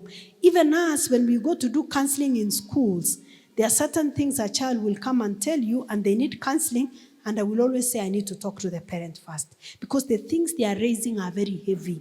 And you realize you can intervene, things get worse, and then you will be blamed. So you need to know where your mandate ends. But above everything, don't ever assume that now you are the solution to all the problems of the child. Default, as long as they have parents who are of sober mind. Always just default to the parents so that we are working together. Okay, good. There's a question at the back. Thank you, Dr. We've been talking about our preacher. There's been any discussions all over. But I think we as parents, we do mess with. First of all, there's starting thing we embarked onto them that when you pass, when you get an IA, that's the beginning of your life. We have them starting from career guidance. I think it will be good if we start nurturing them. Here is an example. This boy has passed so well. He has been admitted into an engineering section. For this boy to finish 6 years in an engineering course. And this is the time, after 25 years, this is the time we are going to tell him to start being low or lowering the price for him to start selling vegetables. Because now you want him to do anything. After spending 6 years in education, doing engineering, can class 1 up to maybe 7, madam, it becomes difficult. We've been with these men outside here. It is difficult. Our Kenyan system is not allowing, our Kenyan system is not encouraging at all. Instead of our children finding solutions for the cause they are doing, they're being told to finish college and then employed. What has the society done for this, our boy child who is suffering outside here? 20 years, yeah. During our time, 20 years, it was possible for the boy child to go out. But here is a scenario where a boy child doesn't have, is from engineering. He needs to start a startup. The startup costs up for him to start a startup in engineering. So it becomes so difficult to them to start even the startups which are dealing with their costs. As for me, it's upon us as parents to look into ways where you can nurture your child as early as 10 years. Which career do you want to do? So that by the time the child is being admitted to university, the child already knows where he wants to, what he wants to do. And by the time he ends up doing his university level, he has got the idea of what he wants to do. It will become easier for them to start a startup in that course which they have been doing. But not from the engineer to start selling vegetables because he was not aware when he was doing the degree that he will not have him. Thank you. Thank you so much. Yeah, I think that is very good advice. And also just to say that for me, what I have learned, people can be more than one thing. People can have many income streams. That's what I've learned the best. That if people, and I've learned that humans are not limited, okay? So if people have different income streams, then when one is dry, they can be able to focus on another one. So the nurture you have said, I completely agree with you, it's good. And also, I wonder whether, did this child want to be an engineer? You know, sometimes us as parents, we can make our children do something that we really wanted them to do. Or sometimes maybe the child does not fully understand what that entails. So mentorship, and for them to really get to understand, is this really what I want to do? How does this look like? It would help. And I can see what you're saying when you talk about, like, we start telling them after that, sell vegetables. And you know, I know there are people who have their careers and they are selling vegetables on the side, and they are doing very well selling vegetables on the side, whatever they choose to do. So having different income streams, I think, is important, and even career mentorship is important. And what I tell my children in university, I normally tell them, it's very few courses in university that people are very busy. It's very few courses. Maybe engineering, maybe medicine, maybe pharmacy, maybe architecture, that people are very busy. A lot of courses in the university, there is free time. And many of our young people, they spend the free time having sex. They would be buying condoms, they will be using all condoms. They will be busy buying morning after pills because they are very busy having sex and watching pornography for many hours, and yet they have a lot of free time in between. And there are some young people using that free time, and they are making millions when they're in university because they are not depending on their parents, so they are using that free time. What I have always told young people, if you cut off too much use of social media, you cut off this business of running after boys and running after girls, because there are no wives in university. There are no husbands in university, I can tell you. Hakuna, these are children who are grappling to settle down. So if you can just focus on doing something, you will actually get opportunities when you're still young, because you can afford to make mistakes. You see, when you're young like this, you can afford to try this and fail. You can afford to try this and fail. It disturbs me when I see young people completing university and they have never earned any money. And imagine they are harassing the parents for upkeep. 50th year, 60th year, 20-something. It robs you of your dignity. You are stressing your parents. That is when you want upkeep. You know, my my daughter was in university, and she told me that she noticed that when first years were coming, they would come in the university, and she's my foster daughter. Because I said I have 3 biological sons, so that someone doesn't say, oh, you didn't tell us you have a daughter. I have a daughter that I've raised. She's completed university, and she didn't come home because she's taking care of herself. So she told me when she arrived in university, she realized that when first years were coming, they would come with their clothes from home. Then they realized the fashion in the university is different. Then they are all going to the market to buy what is worn in the university. So she went on Instagram and got somebody who imports these Mutumba clothes of sweatshirts and what. She made an order. She bought them and she sold to first years and made money. Then she would wear Crocs, and she discovers they're asking her, where did you buy your Crocs? And she went to Kamukunji and bought many pairs of Crocs, and she sold for double the price. And they would buy because they just found Crocs and they bought. How did she identify that? Alika rada. Have your ears on the ground. So she would say, I know freshers are coming, and they'll come with their suits from home. They discover that they need t-shirts. So she would order 100 t-shirts. Within a few days, they are gone. Then order more. So you have to be versatile. Then at some point, she told me that my friends and I, we are getting avocados from Kisii and we are selling. Because currently, everybody is doing intermittent fasting and they are breaking the fast with avocado and a kombucha and I don't know what. And she said, we just got somebody from Kisii. They would buy avocados from Keumbu, from Kisii town, put us a parcel, put in Transline. The following morning, we go there, pick avocados. Then people make orders. We deliver. And I made orders. They delivered for me avocados. So they have bought for 10 bob. They have sold for 20 bob. They would even go to kiosks in Githurai. The people selling in the market, they say, we have avocados. Someone says, bring for me 20, bring for me 30. Just like that, within a few hours, avocados are gone. They have pocketed 3,000. When somebody is still asleep, waiting at my mom has not woken up to send me upkeep. They have already made 3,000. So you see something like that, what I'm saying is, it really would worry me if a child can complete university, even when they are doing engineering. My son is doing architecture, very intense course. But like right now, they are home for 3 months. They were home from June, July, August. They are home for 3 months. And I said, you're home for 3 months. After doing a course, you are not sleeping. So definitely you've been used to working hard. I would get very worried if after 3 months you don't have a shilling. You're waiting to ask me for money for upkeep. I would get very worried. So have we taught our children to also identify opportunities, to also think? Because even that startup requires a lot of commitment. As I said in the morning, if somebody did not learn to get money, it will become very difficult for them to get money later on.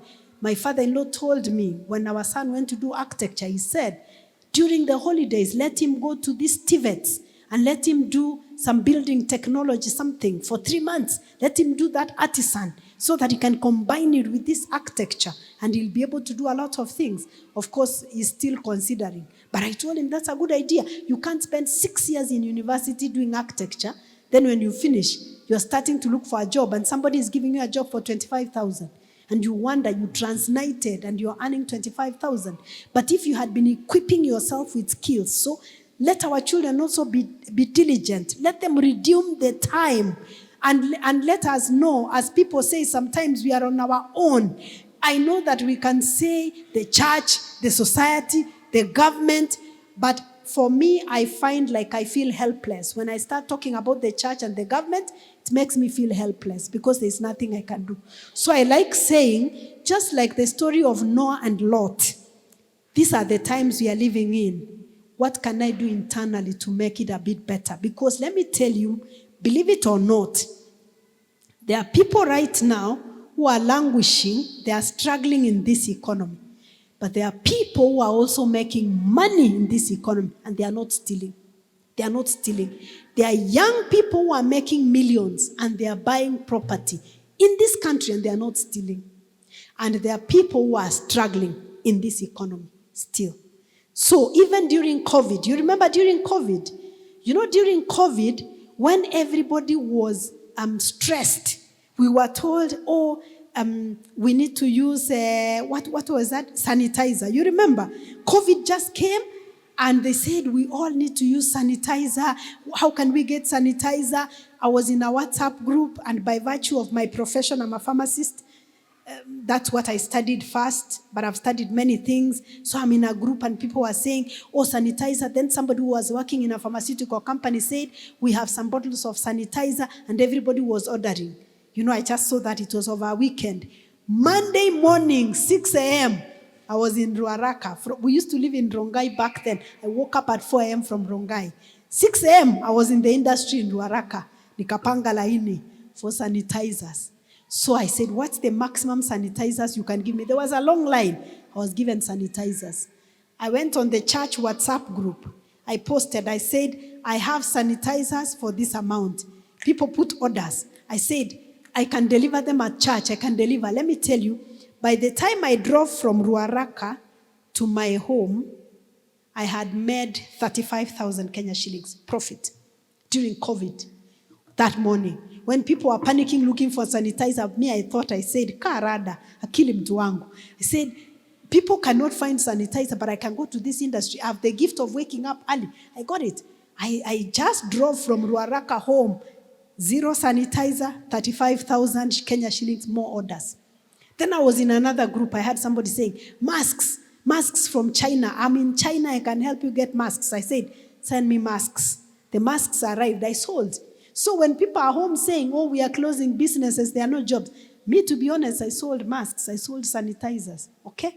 So sometimes, when you have a mind of thinking, when we focus so much outward, we lose a lot of opportunities because you're focusing on hii kasongo, hii Ruto economy, hii whatever. But me, every day I take a walk in my neighborhood, I see apartments coming up. Every day, you go to the bank, you see people depositing millions. You will say they have stolen, but not everybody has stolen. When we say they have stolen, we just want to make excuse. Not everybody has stolen. People are eating every day. How much do you eat in your house? We are eating every day, 20 avocados daily. Everybody is doing intermittent fasting. These avocados, where are they coming from? There are people doing farming avocados in Moranga, and they are selling, you see. So think about it in that way. While we are waiting for the government, which I don't think anything will ever happen, but I think we need to think about the differences in the families who are more internal than external, because external problems, they will always be there. Thank you so much. Don't know whether there's one more before we call it a day. Okay. Elder, you want to ask? Okay, go ahead. Young people, I want to hear your voice before we end. You cannot just be seated here. You can't be seated here and saying nothing. Okay. Actually, let me ask this question, and I hope somebody is not going to throw stones at me. Young ladies say there are no men to marry them. Young men say there are no ladies to marry. But because we are talking about young men, maybe this will help somebody. There are many young men who are stable and are able to start life in a proper way, but for some reason, they don't know how to begin. And for that reason, they are continuing to stay with their parents. And because of the African mother, I can't send away my son, so they are comfortable. How can you help such young men? And maybe advice on when is it best for them to start? You're saying start what? What are they starting? Start families. That's good. That's a pregnant question, but I think it's a good one for us to begin. So there are a few things I've been able to identify from what you're saying. Number one is that the parents, the mothers especially, and those sons, they never learned to disconnect. We said that a man has to kill his mother for him to survive. A man has to kill his mother. I don't mean like kill physically. So what I'm saying, a man has to emotionally disconnect from the mother for him to be a man. Those who remain, they are called tied to the mother's apron strings. They struggle, okay? So what I see there, number one, it could be that they never learn to emotionally disconnect. So he's looking up to his mother. And it's also possible that the mother is so emotionally entangled with the son that they are not sending them away. Actually, anytime you see a grown son staying with the mother and they are okay, there's a fundamental problem. There's an issue there. It begins emotionally. That what makes it so okay that I can still be coming home, eating my mother's food, and the mother feeling I can still be taking care of my son. There's a problem there that needs to be addressed. And you have said it well. Such a man will even struggle to approach a girl. You know, there are men who don't even know how to seduce a girl. Effeminate men. There is no that polarity between masculine and feminine is not there. And they start saying, oh, you know, I'm an introvert. But I tell them, you buy clothes. See, you buy clothes. How do you buy clothes? Si ukihitaji nguo si unaenda unanunua. Si hata unabagain. So how is it that you want this girl and you cannot approach her? Do you know that there are women who are married to themselves? There are women who are married with a man, they have children, the man never said, I love you. Do you know that? The man never said, I love you. He never said, I want you. He never said, I want to marry you. He never said anything.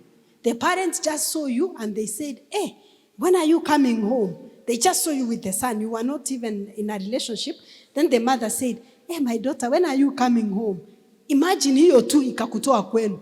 Then the man never said anything. Then along the way, when he starts pursuing other girls, you start saying, oh, but he's my husband. Your husband where? Did he ever tell you he loves you? Did he ever say he wants you? Did he ever propose anything? He didn't. So you will find now this man is struggling to even start. In fact, even already when you say that man we are not even going to talk about when is the right time. For me, I want to say that he needs to learn skills. Hannah skills. That one does not even have life skills. And even if he got a woman, a girl, a lady, he will be a burden to the family because he has no skills, so he's not ready. That one needs to learn the skills. As I've told you, there are some who go like that and they are there and you're seeing they have jobs. They don't even know how to ask a girl anything. They get married. They cannot be sexually intimate with their wife because they don't even know how to start. Imagine. You think these things happen magically? They don't know how to start. I know one like that. And they tried to talk to him. He didn't even know how to start. So they stayed for almost a year. They're just staying. The wife just said, what am I doing here? She left. And when I was asking her, your husband has not been intimate with you for 1 year. He doesn't know how to start. I said, but did he ever say he loved you? No. Did he ever say, I want to marry you? No. What happened? He said, the mother just said, I'm a good girl and I can make a good wife for the son. And just like that, the wedding was planned. Please, do not ever, because there's trouble downstream. That one needs to learn skills, first of all, how to be a man. Because a man stands on his own. A man separates himself. And for the mother, maybe what I want to say, you are doing a disservice to your son. If you're still staying with your son, you want to check whether his laundry, his clothes are washed, and you're cooking and bringing food to the table, even if he's your only son, you're doing a disservice to your son. Please make it uncomfortable. Make it uncomfortable so that your son can go out there. He needs to be a man. He needs to take care of himself so that now that way he will even have the courage to speak up. So that one needs mentorship, not a wife. Not a wife. In fact, one thing I did not say is when we don't teach our sons to speak up, to even approach a girl, to even say, I need you to pursue, we are creating our sons who think that women are rehabs for badly raised men. You know, women are not rehabilitation centers. Just the same way. Cindy, say amen. Women are not rehabilitation centers for poorly raised men. Just the same way I normally say, men are not poverty eradication projects for lazy women. Yeah, men are not poverty eradication programs that now, you are being lazy because you want baby girl treatment. Give it to yourself. Yeah? So our sons need to take care of themselves. You know that we have our sons who give up very easily. In fact, the way you are describing that situation, that son will get married. They have a disagreement. They pack their things and go back to their mother. You know, there are men who have packed and left their wives because they had a disagreement. Imagine. Then they are packing. The woman comes. They find he packed and he left. He went. Do you know where he goes to? His mother. Ameacha bibi because wame disagree na ameenda kwa mamake.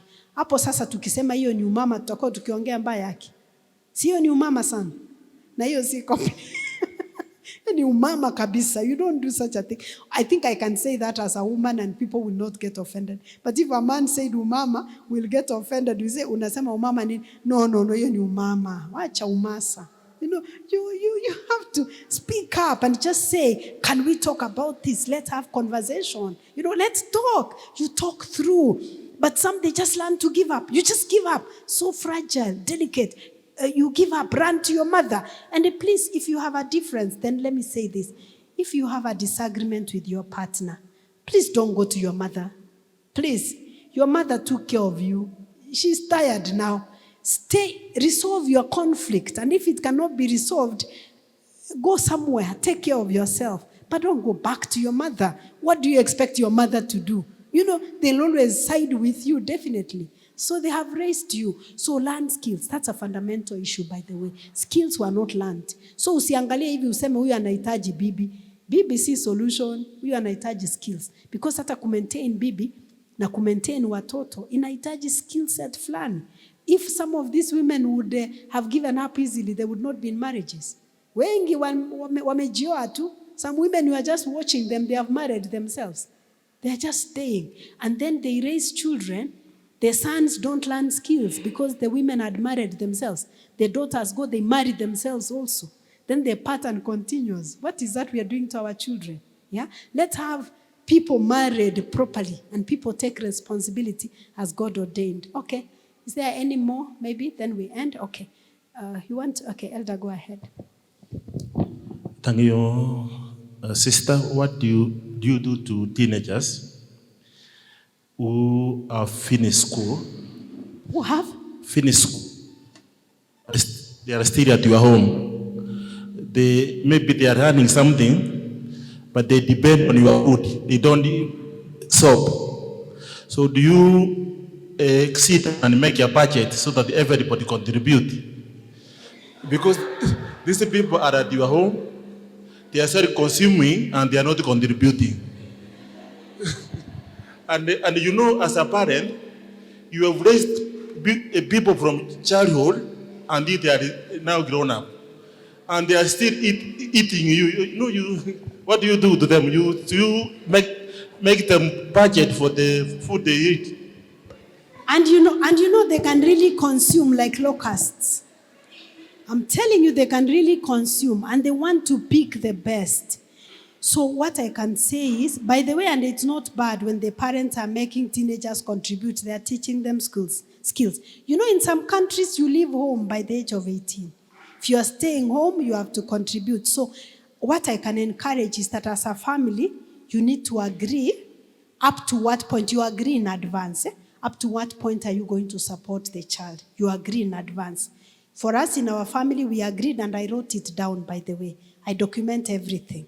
So in my family, we agreed that as parents, we are supporting the children up to the first degree.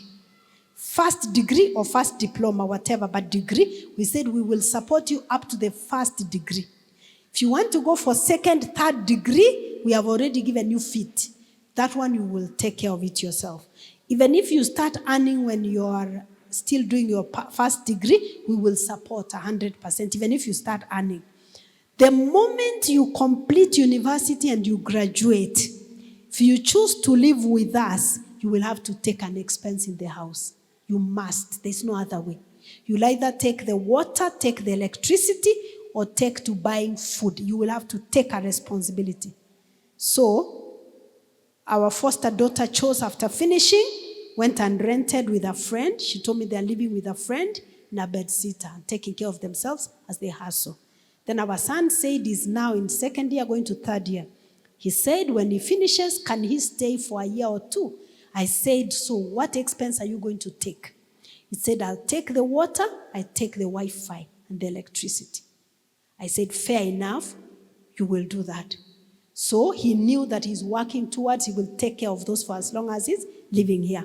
But then along the way, he said, I've thought about it, I'm not going to stay with you guys. I said, what are you going to do? He said, the moment I finish, I'll move out. He's finishing, God willing, next year, December. So we put it clear. I wrote it down. I always write. So I said, the moment the guy is finishing, no paying water, no paying electricity, no Wi-Fi, he'll take care. So he has told me, I just wanted to let you know I've considered, and by the time I graduate, I'm moving out. So I'm already shopping for a place to move out. You see? Because me, I just said, no, I'm not helping you. So it's not that I'm being mean or anything. I'm not helping you. So I told them, you guys, I raised you 4. By next year, December, I will only be having 2 people in the house. So if your degree takes 4 years, like the other 2, it was taking 4 years, within 4 years you have left or you're taking up an expense. The other one, the degree will take 6 years. I only support for 6 years. Anything extra, it's up to you. So if for whatever reason you have some, I don't know what, retake, whatever, tafadhali, that's purely up to you. That's why I've said when you have gone to do this degree, it was your choice. You chose it because you had a strength in it. Number 2, I will provide for you 100% so that you don't have to think that, do I have a class, am I going to work? Honestly, if I've done that, there's no reason as to why a 6-year degree should take 7.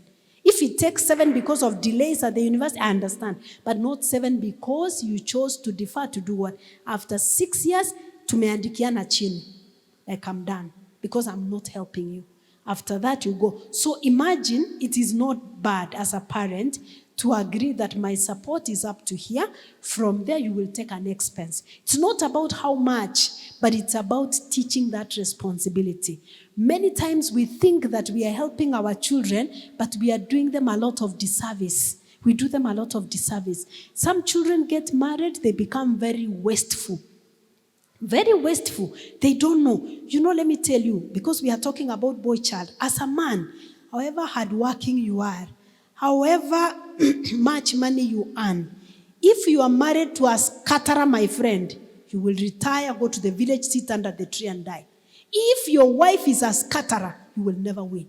Because you will go, you hunt, you gather, she will be scattering. She will be scattering. But if you are earning, you can be earning a modest amount. But you have a wife who is very economical. She knows. She can just see, these oranges are going bad. We can actually squeeze the juice and freeze it and take after some time. If you see her doing that, then you know you have a keeper. And with the little that you are earning, you can build an empire. Okay? So your wife will determine, she's the speed governor, she will determine how far you can go as a family. I went to a certain place, I was doing camp meeting, I was taken to sleep in a certain home. What I saw shocked me. This man was hardworking. He was hardworking and he was coming home late. And this man would shop. I'm telling you, there are Adventist men who can shop. This man will go to the supermarket, he buys what the family needs. Do you know, he would buy bread, freshly baked bread. And the wife knows that they don't eat much bread and they would not finish. Imagine the bread comes and they would throw in the dustbin, it goes bad. Freshly baked bread. It would be there. She's not telling him that, baba nani, ile mkate, usinunue mkate leo. Hata hivyo watoto hawapendi mkate. So he will bring so much bread, they keep it in the shelf. The following day wanatengeneza pancake. Let me tell you, in that garbage bread, imejaa hivi imetupwa. Bread, all manner of different breads, raisin bread, wanatupa kwa dustbin. And then I talked, I don't keep quiet. I said, you guys, why don't you, in your church, you have a caretaker. You have people who are needy in the church. Why don't you see when this bread has a day or two, or not a day or two, but the bread has come, maybe it's a lot, why don't you even go and share with someone in church? They're like, hii mkate hata hakuna mtu atakula. They throw. The man would come with his car full of fruits. Ukiingia kitchen, ndizi zimeoza. They throw. Then I say, why can't you even make smoothie? You can make smoothie out of these bananas and avocados. You can freeze them and eat later. And they were looking at me like I'm a creature from another planet. And this lady was a stay-at-home, And the man was working. I'm telling you, he was working. And I just saw how many millions ultimately were going into the garbage. Now the children have also been taught to throw. So they would just say, hii mkate hata imeharibika, wanatupa. Si dadi ataleta ingine. However much someone earns, honestly, I even think that it's not being a good steward when we throw like that. And I looked and I just said, this woman is not working. This man is the only one that is working. This is a family that is going to go from grace to grass. The moment they retire, you will just see they'll be under a tree waiting to die because they will not have anything. Not because the man has not worked, but because the man has worked, he has hunted. The woman is just scattering with the children. And the children will never learn not to scatter. So please, if you're married, maybe it's too late. To a scatterer, it's too late. She may not change. But please, if you are young, my sons, let me tell you, if you are young and you're marrying somebody and you can see somebody is throwing food in the dustbin and they are feeling nothing, Ata unaana hapa church, they fill their plate. They have served themselves. They have filled the plate and they have thrown food there. And then you still want to go ahead and take that girl to your mother. Are you serious? That is the person you want to take to your mother. The fact that she has thrown food, she can throw much more. So don't do that. You will work. And as Ellen White puts it in the book Counsels on Stewardship, it's stewardship. It's like you're putting treasure in a basket with holes. You just get treasure, you put it, inaenda. You can blame the government, you can blame the church, you can blame anybody, you can blame your ancestors. But at the end of the day, somebody is just scattering, okay? Okay, thanks. I don't know whether there was a Gen Z who wanted to say something, then we end. Do you want to say something of the notes that you have taken? Okay, please say something, then we end. You're the one who will give us permission to end. Okay?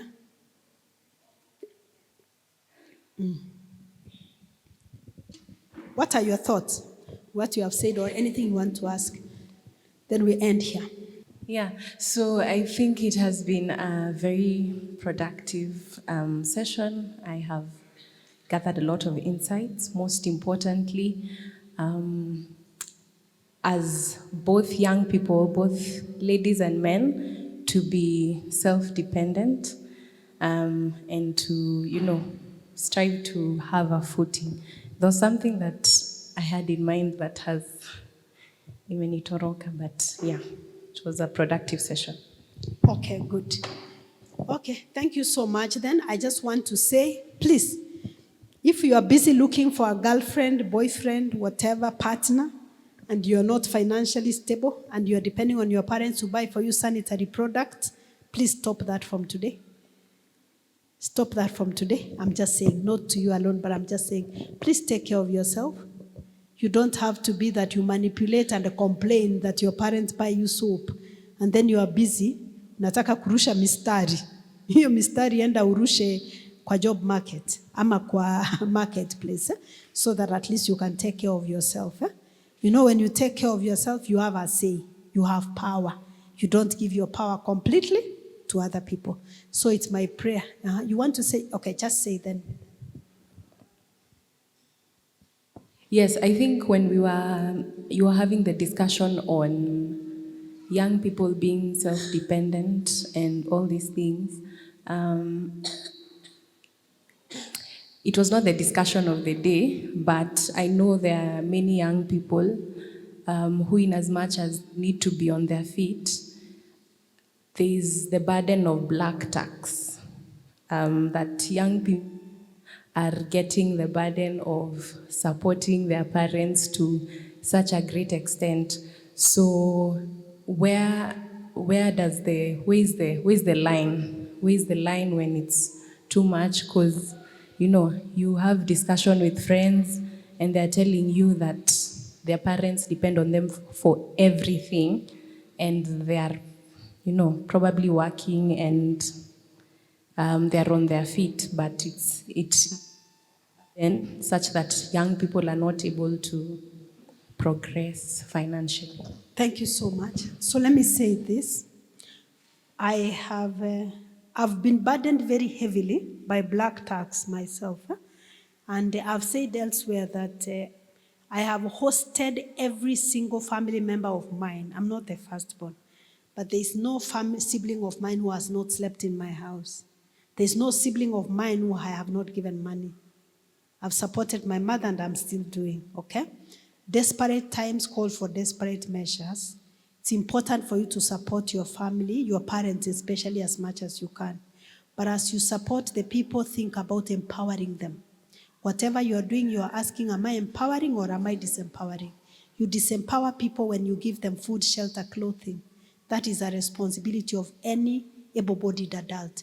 They should be able to take care of their food, their shelter, their clothing. So if you are doing that, you're not empowering people, you are disempowering them.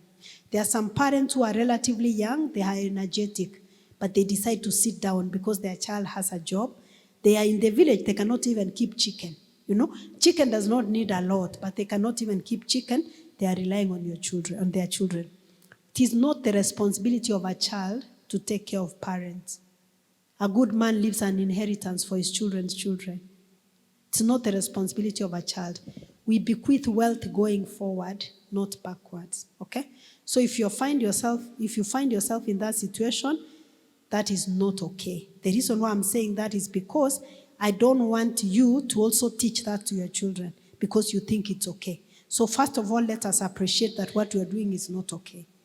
Parents should not get children so that you can take care of those children for them. The children are theirs. They are the ones who take care of their children 100%.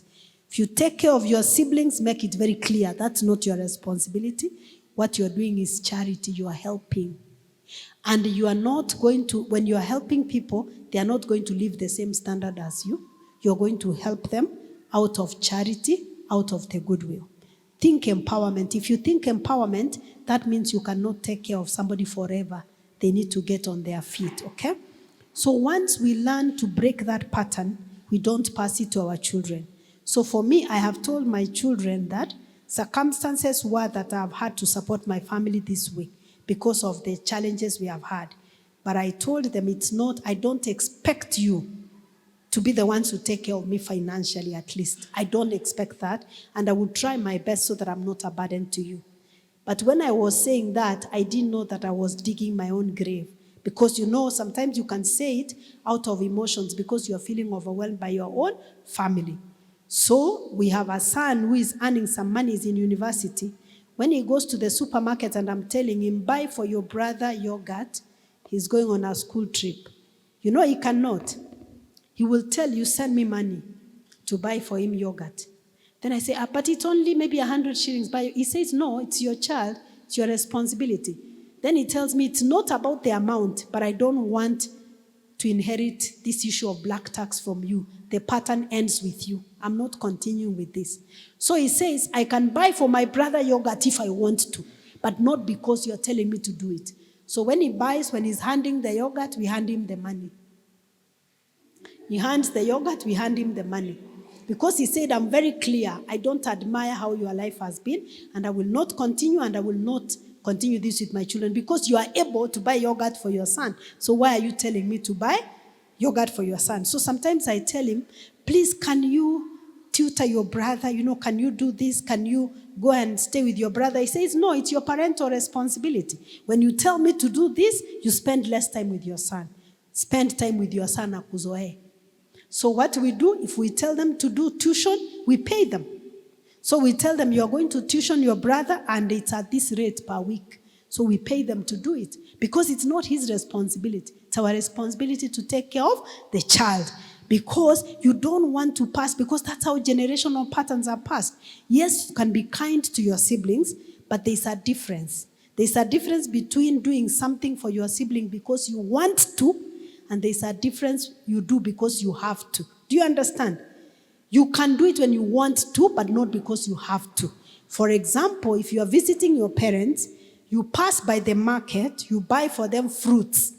You know that it's not that if you don't buy fruits, they have no fruits.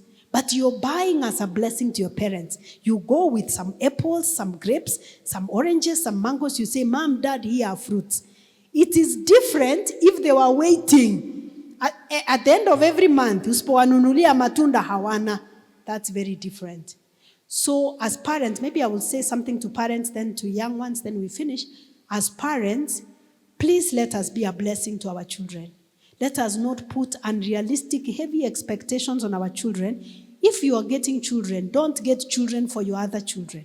Ati because unaona huyu amekuwa mkubwa kidogo, wacha nizae watoto wengine, huyu atanisaidia kuwalea. Hapana. Kama umezaa watoto ujue, if you are getting children at 45, by the time you're 60, they'll be 15. Who is taking care of them?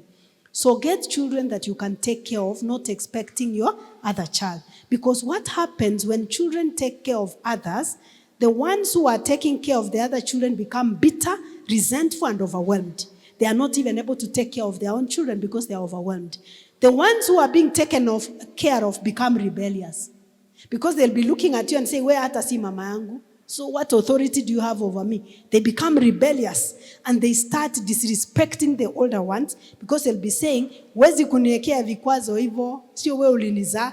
And this other one is feeling, but I'm taking care of you, so I need to hold you accountable. So don't do that as parents.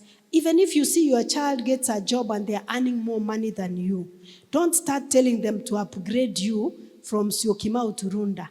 Ati sasa, kwa sababu umepata kazi mzuri, utaninunulia shamba mahali ingine, let your child buy that Runda themselves. So that you know you will be happy if you see your child at a better place. Be happy for your child. Usimgandamize, kumsukuma.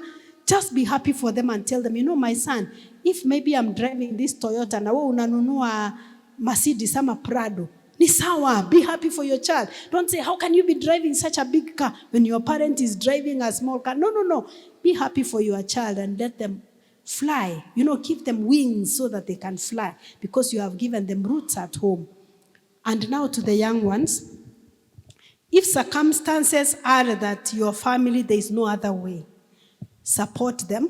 But as I said, support them while empowering them, not disempowering.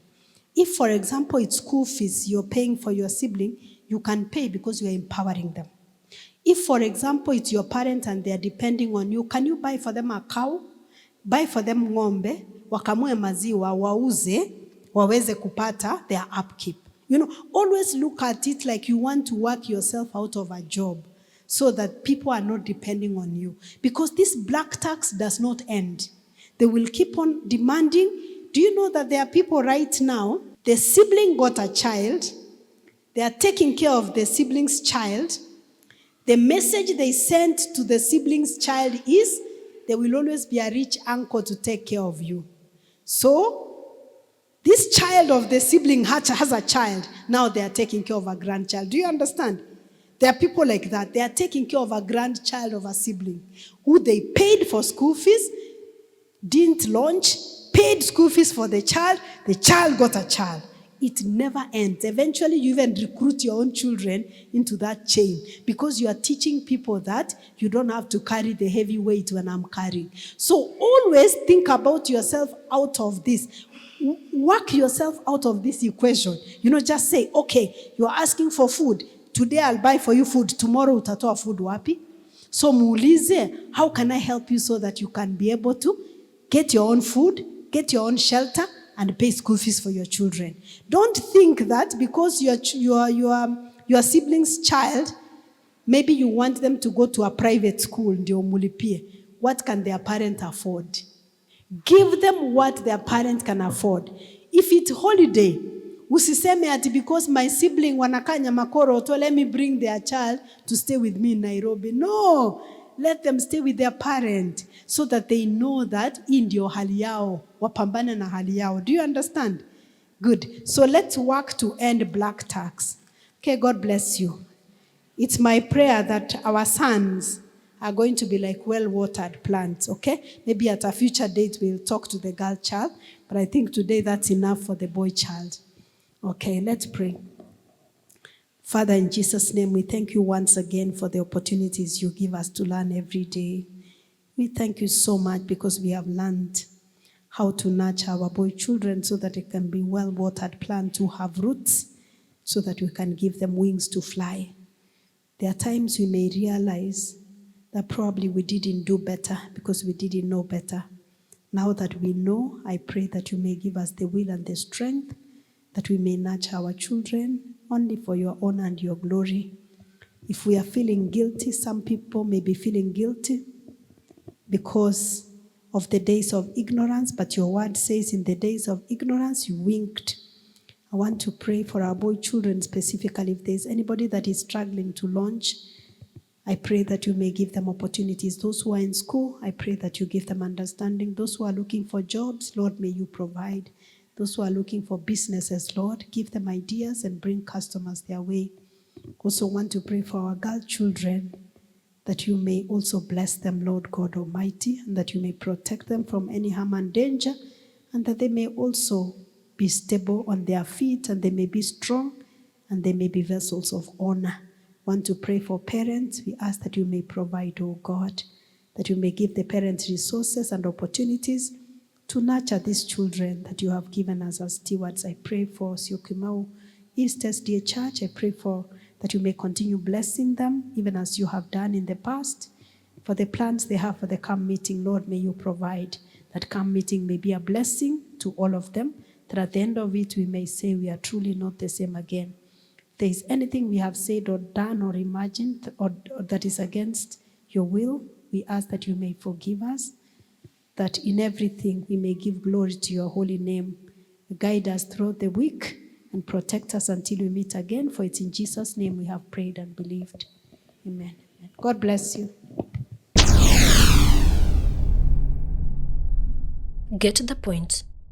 Take a step forward.